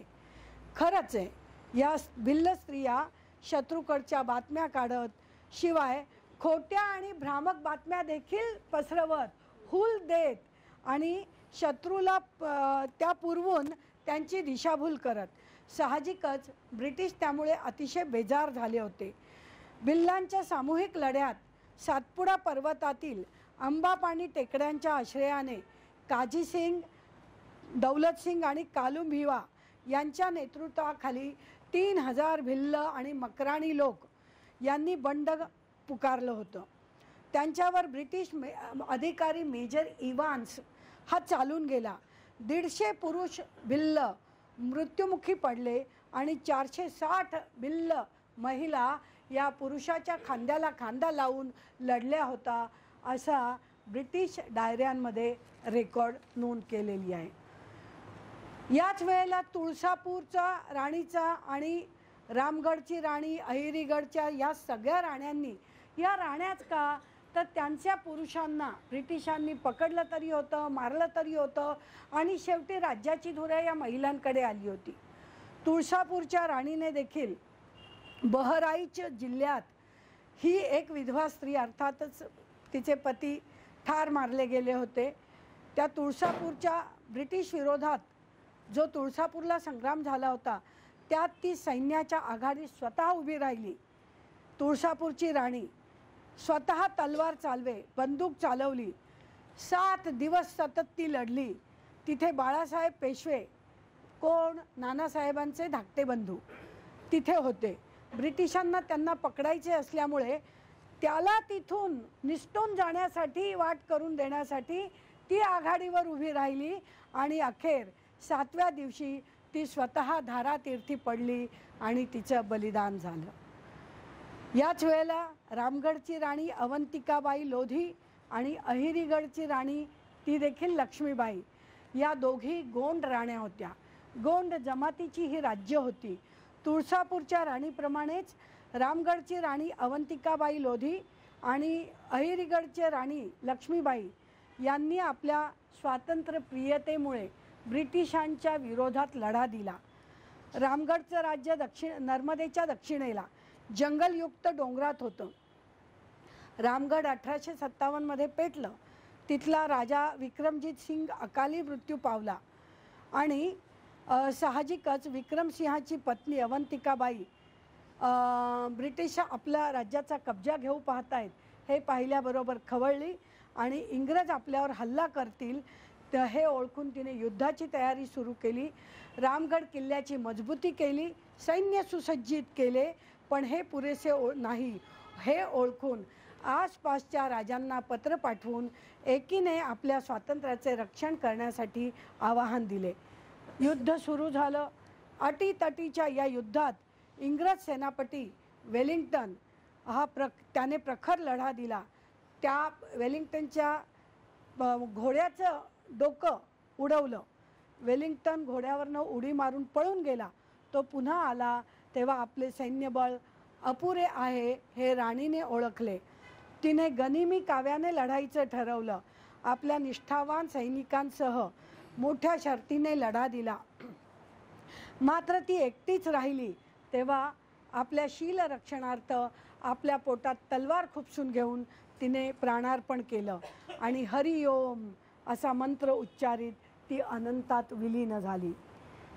याचबरोबर अहिरीची गोंड राणी लक्ष्मीबाई, चांदा जिल्ह्यात अहिरी इथे तिची जहागीर होती. महाराष्ट्राच्या चांदा जिल्हा, आजूबाजूला मोलामपल्ली, आलापल्ली या जहागीरदारांनी, त्या जहागिरींच्या जमीनदारांनी ब्रिटिश विरोधात बंड पुकारलं. अहिरी जहागीर ही अतिशय मोठी, सधन आणि संपन्न होती. ब्रिटिशांचा त्याच्यावर डोळा आणि त्यामुळे ह्या राणीने लढाईचं ठरवलं आणि त्याप्रमाणे लढली. पण ज्याप्रमाणे इतिहास सांगतो की दुबळे लोक ब्रिटिशांच्या आधुनिक शस्त्रास्त्रांच्या पुढे पडले, त्यातच तिचंही बलिदान झालं. दक्षिणेकडे कर्नाटकामध्ये नरगुंच्या सासू सुनांनी देखील आत्मबलिदान केलं. बाबासाहेब भावे हे संस्थानिक, जसं इतर संस्थानिकांना ब्रिटिशांनी जेरीस आणलं तसंच यांनाही आणलं. ते वनवासी झाले. त्यांच्यानंतर त्यांच्या पत्नी आणि स्नुषा याही वनवासी झाल्या आणि ज्या वेळेला त्यांना आपल्या शीलरक्षणाची भीती वाटू लागली त्यावेळेला त्यांनी मलप्रभा नदीमध्ये त्या दोघी सासू सुनांनी आपले दोघींनी एकमेकींचे पदर बांधून घेतले आणि एकमेकींच्या पदरांना बांधून त्यांनी मलप्रभेत उडी घेतली आणि जलसमर्पण केलं. ग्वाल्हेरच्या बायजाबाई या देखील बायजाबाई शिंदे घराण्यातल्या सुविख्यात महिला, त्यांनी देखील संग्रामात काही गुप्तपणे कामगिरी बजावली आहे आणि त्यांच्याबाबत माहिती देणारी काही पत्र आहेत. आणि जगन्नाथ गणेश थत्ते याने बिठूरवरनं कोल्हापूर छत्रपतींना लिहिलेलं एक पत्र उपलब्ध आहे आणि ते म्हणतात, आम्ही इथे तळहातारावर शिर घेऊन बसलो आहेत. आत्तापर्यंत 5-10 लढाया झाल्या. शिंद्यांच्या फौजेपैकी काही फौज आम्हास मिळाली आहे. बाई म्हणजे बायजाबाई शिंदे, बाई आम्हास अनुकूल आहेत. एवढी माहिती मला वाटतं त्यांच्या ब्रिटिश विरोधी भूमिका स्पष्ट करण्यासाठी पुरेशी आहे. आणि कोल्हापूरच्या ताईबाई म्हणजे तर काय, चिमा साहेबांच्या काकी साहेब आणि त्या ब्रिटिशांच्या विरोधात आहे हे बघितल्यावर ब्रिटिशांनी त्यांना कोल्हापूरवरून हलवून पुण्यात नेलं आणि पुण्यात ठेवलं. पण पुण्यात राहूनही त्यांनी एवढ्या उलाढाली केल्या की काय विचारता आणि ब्रिटिशांना अतिशय जेरीस आणलं. स्वतः पुण्यासारख्या ठिकाणी राहून चिमासाहेबांच्या मार्फत बंडाची उठावणी त्या करू शकल्या. शिवाय अतिशय कुशाग्र बुद्धी आणि कर्तृत्व दाखवत त्यांनी अनेक कारवाया केल्या. त्यांच्याजवळ बरेच महत्त्वाचे कागदपत्र होते, परंतु इंग्रजांना आपल्या कारस्थानाचा सुगावा लागलाय हे कळताच याचा अंदाज आल्याबरोबर त्यांनी ते कागदपत्र नष्ट केलं. अशीच काहीशी कहाणी आहे. ती म्हणजे दिल्लीच्या पांडे राणीची, उत्तर प्रदेशच्या रहिमी अथवा उमदाची.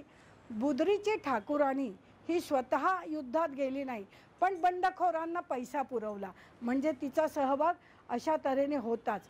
या सगळ्या महिला, मी कित्तूरच्या राणी आणि जिंदन कौरच्या मध्ये बोलत बसले नाही, ज्यांनी आधीच लढा दिला, कारण वेळेचं थोडं भान ठेवलं पाहिजे.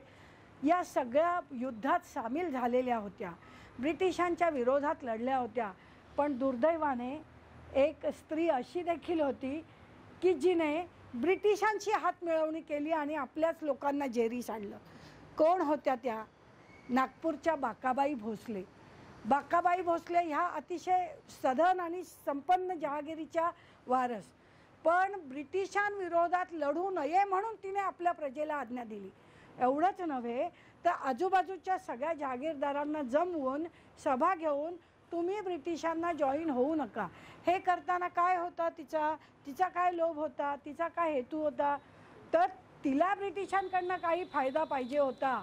तिने आपल्या मागण्या, अटी तटी सगळं ब्रिटिशांपर्यंत पोचवलं. वर ब्रिटिशांनी हो म्हटलं, पण 1857चं युद्ध संपलं, बंड चिरडून टाकलं. मग बाकाबाईकडे कोण ढुंकून पाहतोय? त्यामुळे ना अरत्र ना परत्र अशी बाकाबाईंची अवस्था झाली आणि त्यांना काहीही मिळालं नाही. आणि प्रत्यक्षात बाकाबाई या बंडखोर युद्धविरोधी ब्रिटिश विरोधात न लढता ब्रिटिशांच्या बाजूने लढून त्यांनी त्यांचं बळ मोठं केलं. तर अशी ही 1857च्या समरातील महिलांची शौर्यगाथा. या साऱ्या ज्ञात आणि कितीतरी अज्ञात असलेल्या महिला वीरांगना ठरल्या. हरिहर वामन देशपांडे यांच्या शब्दात सांगायचं झालं तर, परी मागुती फिरेना पदठे विले रणी जय, निर्धार हा जयाचा जयलाभ हो न होवो. या निर्धारानेच त्या शत्रूशी सामना देण्यासाठी रणांगणात उतरल्या होत्या.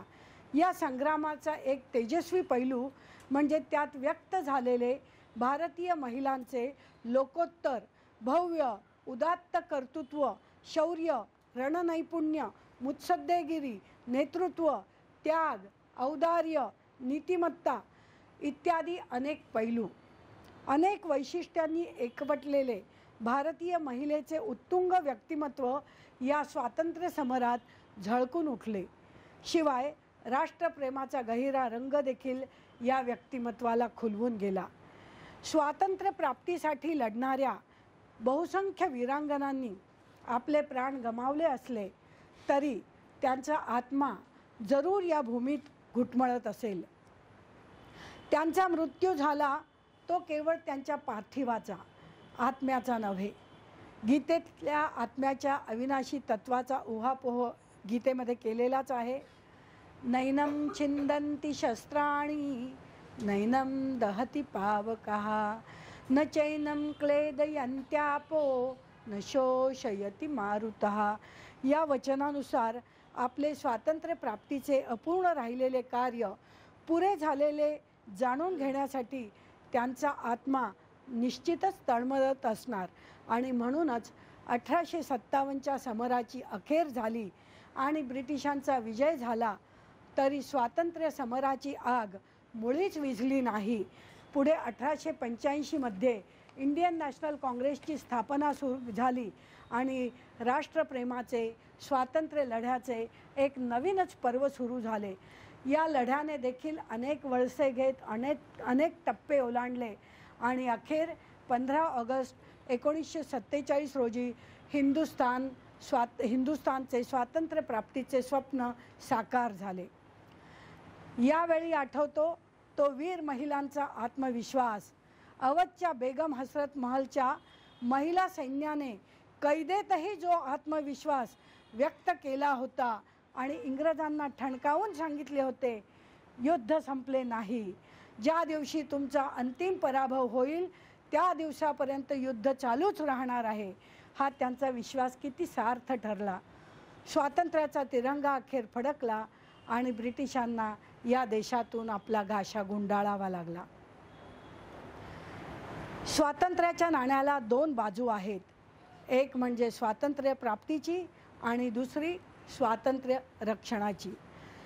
स्वातंत्र्य प्राप्ती जितकी कठीण ठरली त्याहून थोडी अधिकच कठीण ही स्वातंत्र्य रक्षणाची कामगिरी देखील आहे. आज आपल्या देशाच्या सीमारक्षणाचे एवढेच नव्हे तर अंतर्गत सुरक्षा राखण्यात देखील महिलांचा मोठा सहभाग आहे. महिला मोठे योगदान देत आहेत. आज देशाला अनेक संकटांचा सामना करावा लागत आहे. त्यात अस्तनीतील निखारे हे सगळ्यात मोठं संकट आहे. दहशतवाद, सीमारक्षण, अंतर्गत बंडाळ्या, असुरक्षितता, सत्तेसाठीचा संघर्ष यांसारखी संकटं आहेत. 1857च्या बलिदानाची गाथा आपल्याला काय सांगते तर स्वधर्म स्वराज्याच्या रक्षणासाठी ही गाथा आपल्याला प्रेरक ठरते. समाजाच्या एकतेसाठी सर्व जाती धर्म पंथ आणि जनजातींना एकत्र आणण्यासाठी स्वातंत्र्य लढ्यापासून प्रेरणा मिळू शकते. आणि म्हणून 1857च्या सर्वच वीर स्त्री पुरुषांना, क्रांतिकारकांना आणि राष्ट्रभक्तांना विनम्र अभिवादन करते. आणि आज या समराचे जागरण करण्यात आपल्या सर्वांचाच हातभार लागलेला आहे. त्या आपणा सर्वांचेही मी मनपूर्वक आभार मानते. धन्यवाद. माझं नाव प्राची राऊत. सर्वात प्रथम मी तुमचं खूप आभार मानते, कारण ही कथा जेवढी तेजस्वी आहे तितक्या तेजस्वीपणे तुम्ही सगळ्यांना सांगितली आहे, त्याबद्दल तुमचे आभार. मला एक प्रश्न असा विचारायचा असं वाटतो, ही जी तुम्ही 14 राणीची जी कथा सांगितली त्यांनी जसं संन्यासांचं एक देवी 14 राणी जी सांगितली कथा, तर म्हणजे मला असं काही आठवलं की आनंदमठ ही जी कथा आहे म्हणजे नॉव्हेल आहे बंकिमचंद्र ज्याच्यात वंदे मातरम हे गीत आहे, तर ती त्यांच्या जीवनावरती आहे का? बंकिमचंद्रांनी देवी 14 राणीचं जे मोठं आत्मचरित्र लिहिलं आणि त्याच्यावरनंच त्यातला बराचसा भाग त्या आनंद मठमध्ये आहे. एकच पुस्तक नाही, याला शेकडो पुस्तकं उपलब्ध आहेत. प्रत्यक्ष 1857 वरती सुद्धा 100हून अधिक पुस्तकं आहेत तत्कालीन ब्रिटिशांनी लिहिलेली. आणि एक म्हणजे उदाहरणार्थच सांगायचं झालं तर त्या काळात जर्मनीमध्ये बसून कार्ल मार्क्सने देखील अमेरिकेच्या वृत्तपत्रांमध्ये 1857च्या उठावाची वर्णनं लिहिली आहे. अशा तऱ्हेची अनेक गोळा करून हे लिहिलेलं आहे.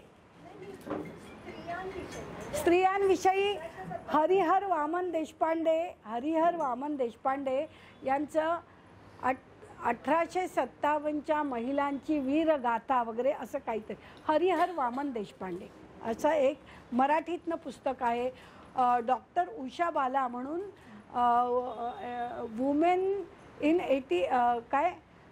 इन नॅशनल मुवमेंट वगैरे असं मला वाटतं त्यांचा थिसिस आहे आणि तो त्यांनी पब्लिश केलं गेलं आहे.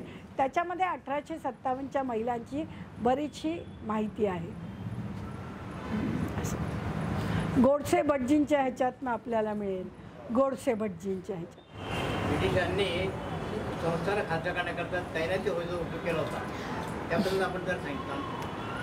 तैनाती फौजा म्हणजे ब्रिटिशांनी सांगितलं की तुमचं राज्य आम्ही खालसा केलं आहे, आता तुम्ही तैनाती फौज स्वीकारा. म्हणजे काय तर तुमच्या राज्याचं रक्षण आम्ही करणार, पण त्याच्याबद्दल सैन्याच्या खर्चासाठी आणि हे काम आम्ही करत असणार म्हणून आम्हाला बराचसा मोठा आर्थिक लाभ मिळायला पाहिजे तुमच्या राज्यातनं.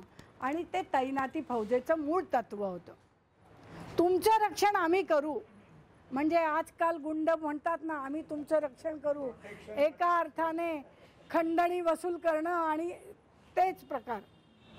आपण जे काही सगळं सांगितलंय ते केवळ प्रभावी नाही आहे, तर खूप माहितीवरती आणि त्या कॉन्क्रीट गोष्टींवरती आधारित आहे.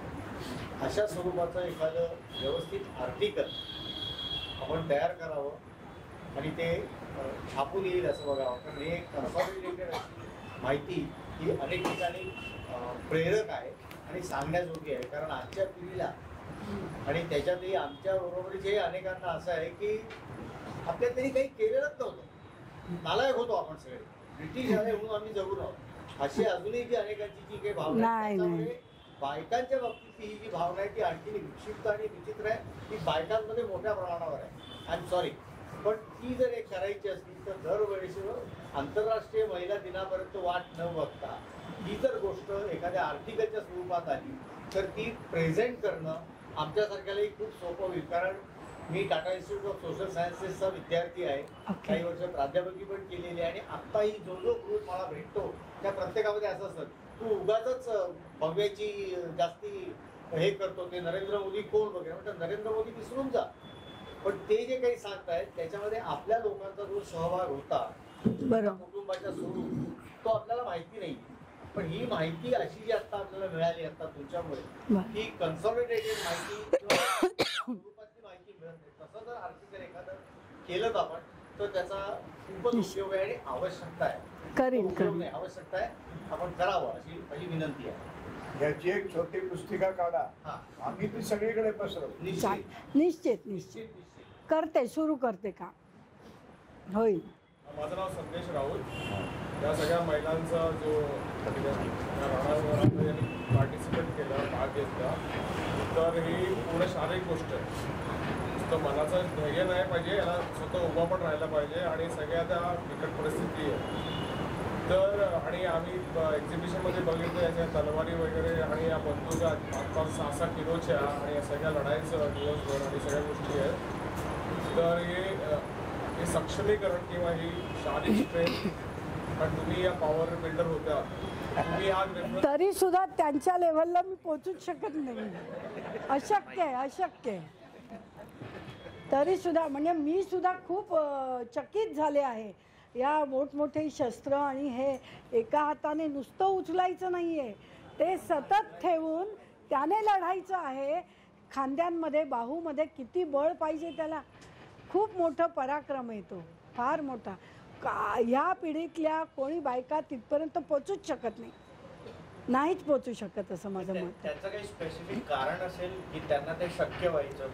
त्यांना ते शक्य व्हायचं याचं कारण म्हणजे त्यांचं राहणीमान, त्यांचं सतत कष्ट करण्याचे. आपल्याला आज सुखकर जीवन मिळतं आहे, तसं नव्हतं ते. लाईफस्टाईल वेगळी होती. आणि तुम्ही बघा, साधी गोष्ट बघा, शहरात राहणारे आपण आणि डोंगरात चढणारे काटक लोक यांच्यामध्ये जो फरक आहे तो आपल्यात आणि त्यांच्यात आहे. आपण सुखकर जीवन जगतो, पण त्यांना कुठचीच गोष्ट सुखकर नव्हती. अर्थातच. त्याशिवाय घोडेस्वारी आणि हे करणं अशक्यच होतं. हे राण्यांना कामं जरी नसतील तरी चालणं, फिरणं, कामं करून घेणं, त्यासाठी फिरणं, नजर ठेवणं, राज्यामध्ये फेरफटका मारणं, ही कामं तर होतीच. ही सगळी करायलाच लागत. आणि म्हणजे राण्यांचं नव्हे, पण साध्या स्त्रियांना पाणी भरण्यासाठी सुद्धा हंडे भरायलाच लागत असत. नदीवरनं तरी आणा, आडातनं तरी काढा.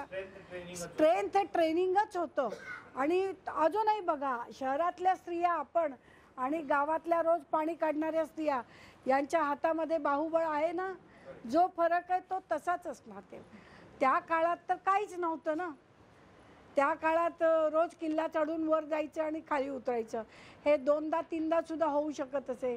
त्या चालण्यामुळे त्यांच्या पायाला स्ट्रेंथ येत असे, मसल्स एकदम पेट. आपण जिम्नॅशियममध्ये जाऊन जे ट्रेनिंग घेतो ते त्यांना दैनंदिन ट्रेनिंग होतं. आणि एक महत्त्वाचं मला जस्ट असं वाटलं की 1857चा हा जो काळ आहे, या काळातली स्त्रियांची समाजातली स्थिती कम्पेअर टू पुरुष, हो, ती काय होती नक्की? म्हणजे तो डिफरन्स त्याच्या आधीच्या काळात वेगळा होता असेल आणि नंतरही वेगळा झाला असणार ब्रिटिशांचं राज्य स्थिर झाल्यावर. अजून माझं असं ऑब्झर्वेशन आहे की स्थिती तशीच होती, पण जो बदल झाला तो त्यांचं नेतृत्व पुढे आलं, तो परिस्थितीजन्य बदल आहे. परिस्थितीमुळे त्यांना ते घ्यायला लागलं शस्त्र. निपुण होत्याच, पण लिडरशिपची संधी मिळणं ही गरज असते. ती त्यांना मिळाली आणि त्यांनी ती प्रूव्ह करून दाखवली. कारण सातवाहनाच्या काळात आपण स्त्रियांना सशक्त बघतो. केवळ आपण त्यांना शिलालेखांमधनं किंवा ह्याच्यातनं बघतो तसं नव्हे, तर नंतरच्याही काळात स्त्रिया ह्या लढाऊ वृत्तीच्या होत्या. स्त्रियांना लष्करी शिक्षण मिळत असे, परंतु ते लिमिटेड. राजघर चान्स ज्यांना संधी म्हणजे अगदी 13व्या शतकात सुद्धा बघा की रामदेवराय यादवाच्या काळात त्याचा जो सेनापती आहे त्याची बहीण, नाव मी विसरले आत्ता, पण तिने आपल्या भावाच्या ह्याच्यासाठी एक मंदिर बांधलं आणि लेख लिहून ठेवला, कारण तिचा भाऊ सैन्यामध्ये धारातीर्थी झाल्या. पण त्याची जबाबदारी तिने घेतली होती आणि ती लढली त्याच्यात. नंतर कितीतरी राण्यांचं बघतो की त्या लढल्या, त्यांना येत होतं. इवन मुसलमान राण्यासुद्धा लढण्यामध्ये पुढे होत्या बऱ्याचशा. फक्त या सगळ्या स्टोरी कधी ग्लोरीफाय नाही झाल्या. ग्लोरीफाय झाल्या नाही आणि ते सबल्स्टन स्टडीचा पार्ट आहे तो. ज्याचा रेकॉर्ड नोंद केलेलाच नाही आहे ते तुम्हाला कसं माहीत असणार? तुम्ही फक्त गेस करू शकता.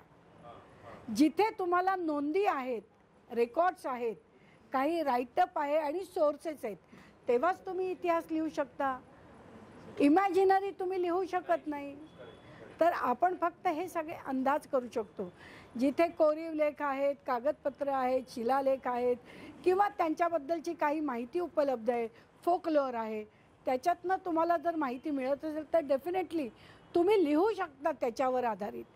पण जर काहीच नसेल तर यू कांट गेस एनिथिंग.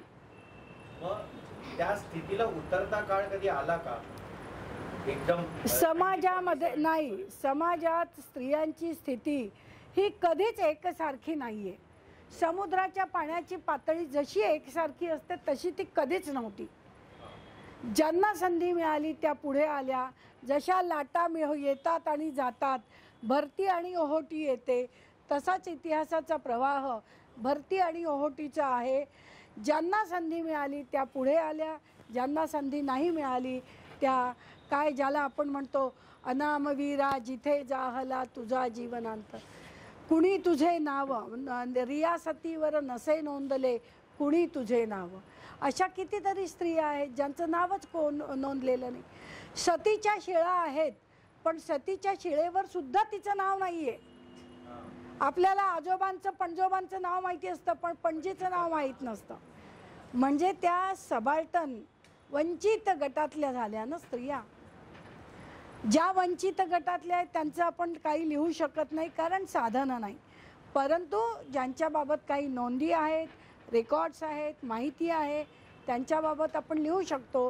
कारण त्या थोड्या अपलिफ्टेड किंवा भरती आलेल्या समुद्राला म्हणजे भरती आणि ओहोटी येते त्या भरतीत त्यांना संधी मिळाली, त्यांचं नाव इतिहासामध्ये नोंदलं गेलं आणि म्हणून त्यांच्याबद्दल आपण सांगू शकतो.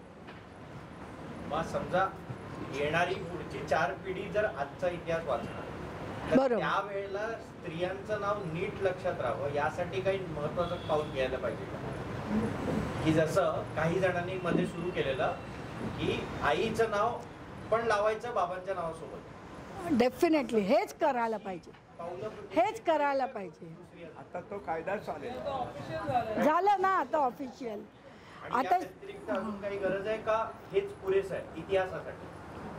लिखाण याच्यात सगळ्यात महत्त्वाची गरज आहे ते म्हणजे पुरुषांनी स्त्रियांना समान दर्जा देणं. अजूनही पुरुष समाजात स्त्रियाला समान दर्जा देत नाहीत. अजूनही अनेक स्त्रियांना नोकरी करत असो, कोणी कुठे असो, कोणत्याही पदावर असो, तुला काय कळतंय हे ऐकायला लागतं. ऐकतात आणि भांडणं केली तर ही भांडखोर आहे असं म्हणण्यात सासूचाही पुढाकार असतो. आता काय हे सगळं सोशल स्ट्रक्चर आहे. सोशल स्ट्रक्चरमध्ये मोठा बदल पटकन घडून येत नाही. ती क्रांती नसते, ती मोठ्या लॉंग लेवलची ती एक उत्क्रांती असते. उत्क्रांती तत्वावर तिचा तो प्रभाव दिसून येतो. क्विकली म्हणजे रेव्होल्युशनरी नाही आहे ती आयडिया. पण मग याला फॅमिली स्ट्रक्चर पासून सुरुवात करायची. आपण करून चालत नाही. समाजाचा जो एक मोठं स्ट्रक्चर आहे, सोशल स्ट्रक्चर आपण अचानक बदलू शकत नाही. सोशल स्ट्रक्चरमध्ये बदल करण्याची ग्रासरूटपासून सुरुवात केली पाहिजे. म्हणजे कौटुंबिक पातळीवर जेव्हा स्त्रीला समान दर्जा मिळेल, सर्व एकत्र येऊन करतील, तिथपासून मग पुढच्या पिढीला, त्याच्या पुढच्या पिढीला ते कळेल, मनात ठसेल आणि ते वागतील. त्यामुळे ग्रासरूटपासून सुरुवात करून जेव्हा जाईल तेव्हा त्याचं कम्युनिटीमध्ये, समाजामध्ये, मग राज्यामध्ये, देशामध्ये, आंतरराष्ट्रीय पातळीवर अशा तऱ्हेने होईल. ज्याला तृणमूल म्हणतो आपण, तिथपासनं सुरुवात केली तरच होईल. वरपासनं कितीही कायदे आणून ते होत नाही होत. त्यामुळे ते आत्मिक चळवळ असली पाहिजे रादर दॅन कायदा असं. एक प्रश्न माझ्या मनात असा होता हां की ही सगळी माहिती म्हणजे तुम्ही प्रत्येक ठिकाणी रेफरन्स कोट केलेला आहे, ऑथॉरिटी कोट केलेली आहे, हा अभ्यास तुम्ही कसा केला? कुठल्या कुठल्या म्हणजे पुराभिलेख विभाग आहेत, लायब्ररीज आहेत, त्याचं जरा थोडी माहिती आणि ही सगळी माहिती तयार करायला आणि व्यवस्थित स्वरूपात मांडणी करायला नेमका तुमचा हा प्रवास कसा झाला, किती वर्षांचा झाला, काय हे अतिशय जाणून घेणं आमच्या दृष्टीने महत्त्वाचं आहे. सर्वप्रथम सांगायचं म्हणजे मी एक इतिहासाची प्राध्यापिका आहे. FYBAला हिस्ट्री ऑफ मॉडर्न इंडिया 1857चं युद्ध येतच अनेक वर्ष शिकवत आहे मी. त्याच्यानंतर मनात विषय आला की ह्या विषयाबद्दल आपण सखोल माहिती घेऊया. 1857 म्हणजे महिलांचं नव्हे, महिला कुठे तेव्हा पण नगण्य. इतिहासाच्या पुस्तकातही महिलांना विशेष स्थान नाहीच. मग त्याच्यानंतर काय झालं तर हळूहळू वाचन वाढलं, आर्कायवल सोर्सेसचा वापर सुरू केला आणि जसं जसं इतिहास संशोधन करू लागले तसं मला ब्रिटिश काळातील अभिलेख नोंदी या सगळ्या एल्फिस्टन कॉलेजमध्ये जे आर्कायवल इन्स्टिट्यूट आहे आपली तिथे जाणं सुरू झालं. हळूहळू त्यांच्या डायऱ्या समजायला पण ते खूप वेळ लागतो. आर्कायवल रेकॉर्ड्स काय आहेत हे समजायला मला वर्ष गेलं. मग हळूहळू त्यांच्या डायऱ्या काढणं, त्यांच्या त्या वर्षाच्या फाईल्स काढलं, पोलीस डिपार्टमेंटच्या फाईल काढणं, गव्हर्मेंट रेकॉर्ड काढणं, त्याचप्रमाणे गॅझेटियरमध्ये जर काही माहिती असली नंतरच्या, आधीच्या ह्याच्यात काही फारशी नाही आहे पण नंतरच्या वेगवेगळी पुस्तकं, 1857वर लिहिलेल्या लेखकांनी पुस्तकं, या सगळ्याचा जेव्हा अभ्यास केला सुरू तेव्हा माझ्या मनात आलं 1857मध्ये महिलांनी तर बरंच केलेलं दिसतंय, मग आपण का नको त्याचा अभ्यास करायला. शिवाय नंतर माझ्या वाचनात हरिहर वामन देशपांडेंचं पुस्तक आलं 1857च्या वीर महिला म्हणून. त्याच्यानंतर उषा बालांचं पुस्तक आलं, त्यांनी सगळं डिटेलमध्ये दिलेलं आहे. आणि त्याचबरोबर आर्कायवल रेकॉर्डमध्ये ब्रिटिश डायऱ्या आहेत ना, पोलीस कमिशनरचे, नंतर पोलीस डिपार्टमेंटच्या फाईल आहेत, त्याच्यात सगळ्यात मिळत गेलं आणि म्हणून मी ठरवलं की ह्याच्यावर आता आपण काम करूया. आणि थँक्यू व्हेरी मच मला हे सादर करायला संधी दिली तुम्ही, त्यामुळे मी आपले आभार मानते. हां हा शेवटचा प्रश्न घेऊया. इतिहासाची बरीच पुस्तकं वाचलं होतं पण कधी हा विषय घेऊन इतकंसं वाचलं नाही झालं. विचारते की ह्या विषयावर एक्झॅक्टली कोणतं सांगितले ना मी मग. पण 1857 स्वातंत्र्य संबंधित पुस्तक आहे त्याच्यामध्ये जे रेफरन्स केलं सगळे नाही आहेत त्याच्यात सगळे सावरकरांनी जे लिहिलेलं आहे 1857चं ते स्वातंत्र्य समर मी हां त्याच्यामध्ये बऱ्यापैकी येतं पण त्यांनी घटनाक्रम मोठा लावलेला आहे, घटनाक्रम चांगला दिला आहे. महिलांची माहिती सेपरेट न देता त्या अनुषंगाने ती आलेली आहे त्याच्यामध्ये. एक आपल्या सर्वांच्या माहितीसाठी सांगतो, आपली जी भारतीय इतिहास संकलन समिती आहे ही अखिल भारतीय इतिहास संकलन योजना याच्याशी संलग्न आहे. आणि आपला कोकण प्रांत आहे, असे 43 प्रांत या इतिहास संकलन योजनेच्या माध्यमातून तयार झाले. आणि प्रत्येक ठिकाणी महिला इतिहासकार, आपण वेगवेगळे युवा इतिहासकार घेतलेले आहेत, महिला इतिहासकार घेतलेले आहेत आणि या महिला इतिहासकारांचे राष्ट्रीय संमेलन होत आहे. म्हणजे या ठिकाणी हेमा तन्ना माझ्या मिसेस बसलेले आहेत, रजनी भाभी बसले, रजनी भाभी अग्रवाल. ज्या वेळेला अशा प्रकारचे राष्ट्रीय संमेलन होतात त्यावेळेला स्वतःच्या खर्चाने वेळ काढून ह्या महिला त्या ठिकाणी जात असतात. तर महिला इतिहासकार हा एक आपल्या इतिहास संकलन योजनेचा एक मोठा आयाम आहे. आणि काळाची गरज लक्षात घेऊन की हे पुढे आलं पाहिजे, हे जे योगदान आहे महिलांचं, पुरुषांच्या बरोबरीचं किंवा नंतरचं जे काय असेल ते फारसं उजेडात आलेलं नाही. ते काम या महिला इतिहासकारांनी करावं आणि या महिला इतिहासकारांच्या विषयीची नॅशनल कॉन्फरन्सेस वेगवेगळ्या ठिकाणी होत असतात आणि आपल्याकडच्या महिला त्यावर जात असतात. ते मुद्दाम मी आपल्या माहितीसाठी सांगतो. आपल्या या इतिहास संकलन समितीमध्ये सुद्धा महिला आमच्या बरोबरीने काम करत आहेत. म्हणजे सगळ्या प्रकारची कामं व्यवस्थेतली, अगदी अकाउंट सांभाळण्यापासून चॅरिटी कमिशनरला रिपोर्ट देण्यापासून ते इथे खुर्च्या आणि हे सगळं लावण्यापर्यंत, पुष्पगुच्छ आणणं आणि त्याचबरोबर अभ्यास करून पेपर सबमिट करणं. मिसेस तारा राणींच्यावर पेपर सबमिट केलं एका राष्ट्रीय कॉन्फरन्समध्ये. तर हे आजच्या निमित्ताने, नाहीतर हे वैयक्तिक गोष्ट सांगायचं काही कारण नव्हतं, पण आपल्या या संघटनेमध्ये महिलांनी मोठ्या प्रमाणात सहभागी व्हावं यासाठी आपले प्रयत्न सतत चालू आहेत. आज सुद्धा आपण पाहिलं तर महिलांची संख्या बऱ्यापैकी आहे. विषय महिलांच्या संबंधात आहे म्हणून असेल किंबहुना त्यांच्या घरामध्ये आणि त्यांच्या परिवारामध्ये सुद्धा महिलांनी अशा प्रकारच्या विषयामध्ये लक्ष घातलं पाहिजे, रुची घेतली पाहिजे, वेळ काढला पाहिजे. बाकी घरचं रोजचं आहे स्वयंपाक पाणी, मुलं बाळ वगैरे सगळं, पण त्याच्यातून वेळ काढून तुम्ही आज या ठिकाणी आलात याबद्दल तुमचे सर्वांचे मनःपूर्वक आभार. आज रविराज पराडकर आपल्यात नाहीये. खरं म्हणजे गेल्या 2 वर्षात हा पहिला कार्यक्रम आहे. म्हणजे अनुराधाताई आधी येऊन गेलेले आहेत. आज अनुराधाताई आहेत आणि रविराज नाही. त्याचं कारण असं की बसुराश्रमामध्ये रविराज पराडकरांची अहिल्याबाई होळकर यांच्यावर 2 व्याख्यान आहेत. काल एक झालं आणि आत्ताच ते व्याख्यान त्या ठिकाणी सुरू असेल. ते म्हणाले लवकर संपलं तर मी इथे येतो. हो.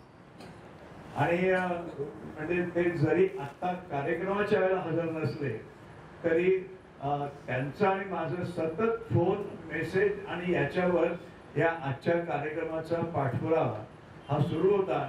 अगदी संध्याकाळी 4-4:30 सुद्धा रानडे मॅडम कल्याणपर्यंत जाणार आहेत.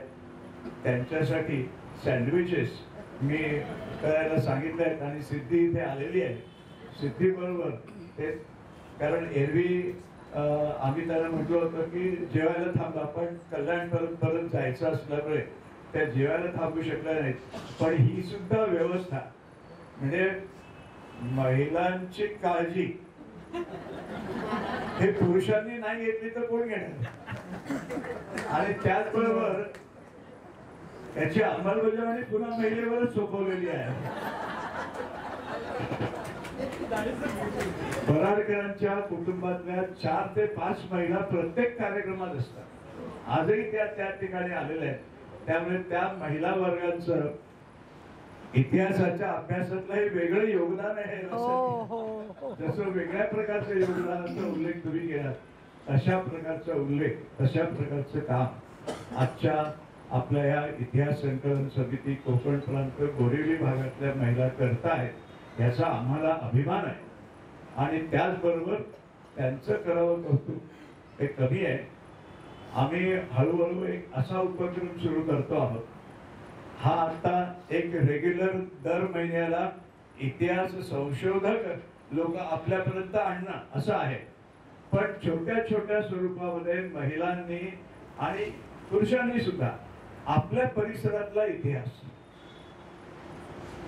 सुदैवाने आपला बोरिवली परिसर जो आहे हा अशा ऐतिहासिक स्थानांनी आणि पराक्रमांनी भरलेला आहे. म्हणजे गेल्या आठवड्यात बालमुकुंदजी पांडे आले होते आणि त्यांनी सांगितलं की आपला इतिहास हा आपल्या गावातला आहे, खेड्यातला आहे, आपल्या परिसरातला आहे, लोकांच्या गाण्यातला आहे, लोकगीतातला आहे, लोककथांच्यातला आहे. आणि आपल्या परिसरामध्ये अशा प्रकारचे अनेक सोर्सेस ज्याला आपण म्हणतो साधनं हे उपलब्ध आहेत. याचा अभ्यास करून जागोजागी असे इतिहासप्रेमी ग्रुप तयार व्हावेत आणि जसे आपण कट्टा म्हणतो, हा आपण इतिहास कट्टा म्हणून सुरू केला आहे, तसे इतिहास कट्टे आमच्या डोक्यातला जी योजना आहे ती अशी आहे की बोरीवली जरी आपण म्हटलं तरी आज पूर्व पश्चिम हा भाग आहे. पूर्वेचा रिक्षावाला पश्चिमेला यायला तयार होत नाही. रविराजजी आलेले आहेत आणि त्यांनी सांगितलं होतं की लवकर व्याख्यान संपून ते या ठिकाणी आलेले आहेत. तर मी असं सांगत होतो की रविराजजी तुमचं स्वागत असो. तर मी असं सांगत होतो की बोरीवलीचे सुद्धा भौगोलिकदृष्ट्या वेगवेगळे भाग आहेत. पूर्व पश्चिम आहे, बोरीवली दहिसर हा सुद्धा विस्तार मोठा आहे.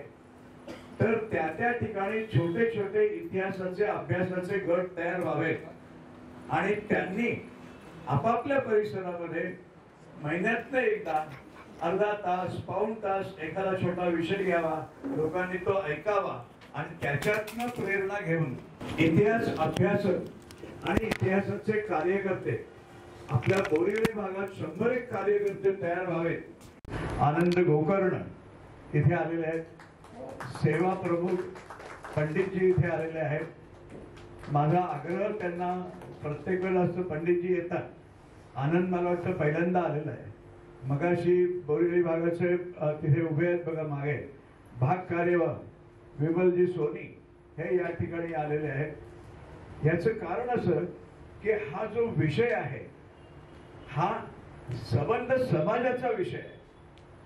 हा केवळ इतिहासाचे प्राध्यापक आणि विद्यार्थी यांचा विषय नसून आज आपल्यापैकी अनेक लोक या ठिकाणी जे आलेले आहेत ते आमच्या देशाचा इतिहास, 1857चा इतिहास, महिलांचं कर्तृत्व हे ऐकण्यासाठी आपण आलेलो आहोत. आणि जे आपल्या इतिहासाच्या अभ्यासक्रमात किंवा पुस्तकात मिळत नाही ते आपल्याला या इतिहास कट्टासारख्या कार्यक्रमातून मिळावं हा आमचा प्रयत्न आहे. आपलं सर्वांचं सहकार्य हे अतिशय महत्वाचं. पुन्हा एकदा आपले सर्वांचे आभार. रविराजजी आलेले आहेत, त्यांना 2 मिनिटं बोलण्याची मी विनंती करतो. थोडंसं तुमच्याशिवाय हा कार्यक्रम पूर्ण नाही होऊ शकत. सर्वप्रथम क्षमा मागतो कारण इतिहास कट्टा जनरली माझं चुकत नाही, पण काल आणि आज मसुराश्रमामध्ये अहिल्याबाई सांगत होती आणि असाच तुमच्यासारखा सुविद्य सुसंस्कृत 150चा क्राऊड तिकडेही होता आणि त्यांना संपवून म्हणजे 5 ते 7 बोलून इकडे आलो. त्यामुळे मला सगळ्यात महत्त्वाचं म्हणजे मॅडम माझ्या भागात येत आहेत आणि स्वतःच्या गुरुला न भेटण्याचा अपराधी पण पुन्हा आपल्याला मनाला लागू नये म्हणून ते धावत धावत येणं झालं. पण इतिहासाच्या कट्ट्यावरती या ब्रेक नंतर म्हणजे वनविहारची खरं तर आपल्याला सवय आहे. आपण पाऊस आपल्यावरती मेहरबानी करतो, तो छान पडतो, पण तो आपल्या ह्याच्यात व्यत्यय आणेल म्हणून बोरीवली सांस्कृतिक केंद्रासारखे सन्मित्र आपल्याला लायब्ररी खुली करून देतात. पण त्या सगळ्या लायब्ररीमध्ये वेळ पाळायला लागते. सकाळची वेळ असते, रविवार सकाळ असं म्हटल्यानंतर जरा, पण संध्याकाळी मात्र आपण छान जमू शकतो आणि ते पुन्हा एकदा नुकताच आता हिवाळा सुरू झाला आहे त्या सगळ्या आनंदात मॅडमने आपल्याला अप्रतिम बोललेलं असं. कारण मी सिद्धीने मला 4-5 व्हिडिओ पाठवले, त्याच्यावरून मला लक्षात आलं की हे व्याख्यान चांगलं रंगलेलं आहे आणि अभय काय मी काय आम्ही सगळे मॅडमचे विद्यार्थी, त्यामुळे तुम्हाला ज्ञानगंगा आमची जी आहे ती कशी समृद्ध होते आणि ती कोणामुळे होते हे लगेच लक्षात येतं. मुळात मॅडमची ओळख अभयने करून दिली असेल आणि ती अप्रतिम करून दिली असेल कारण तो त्या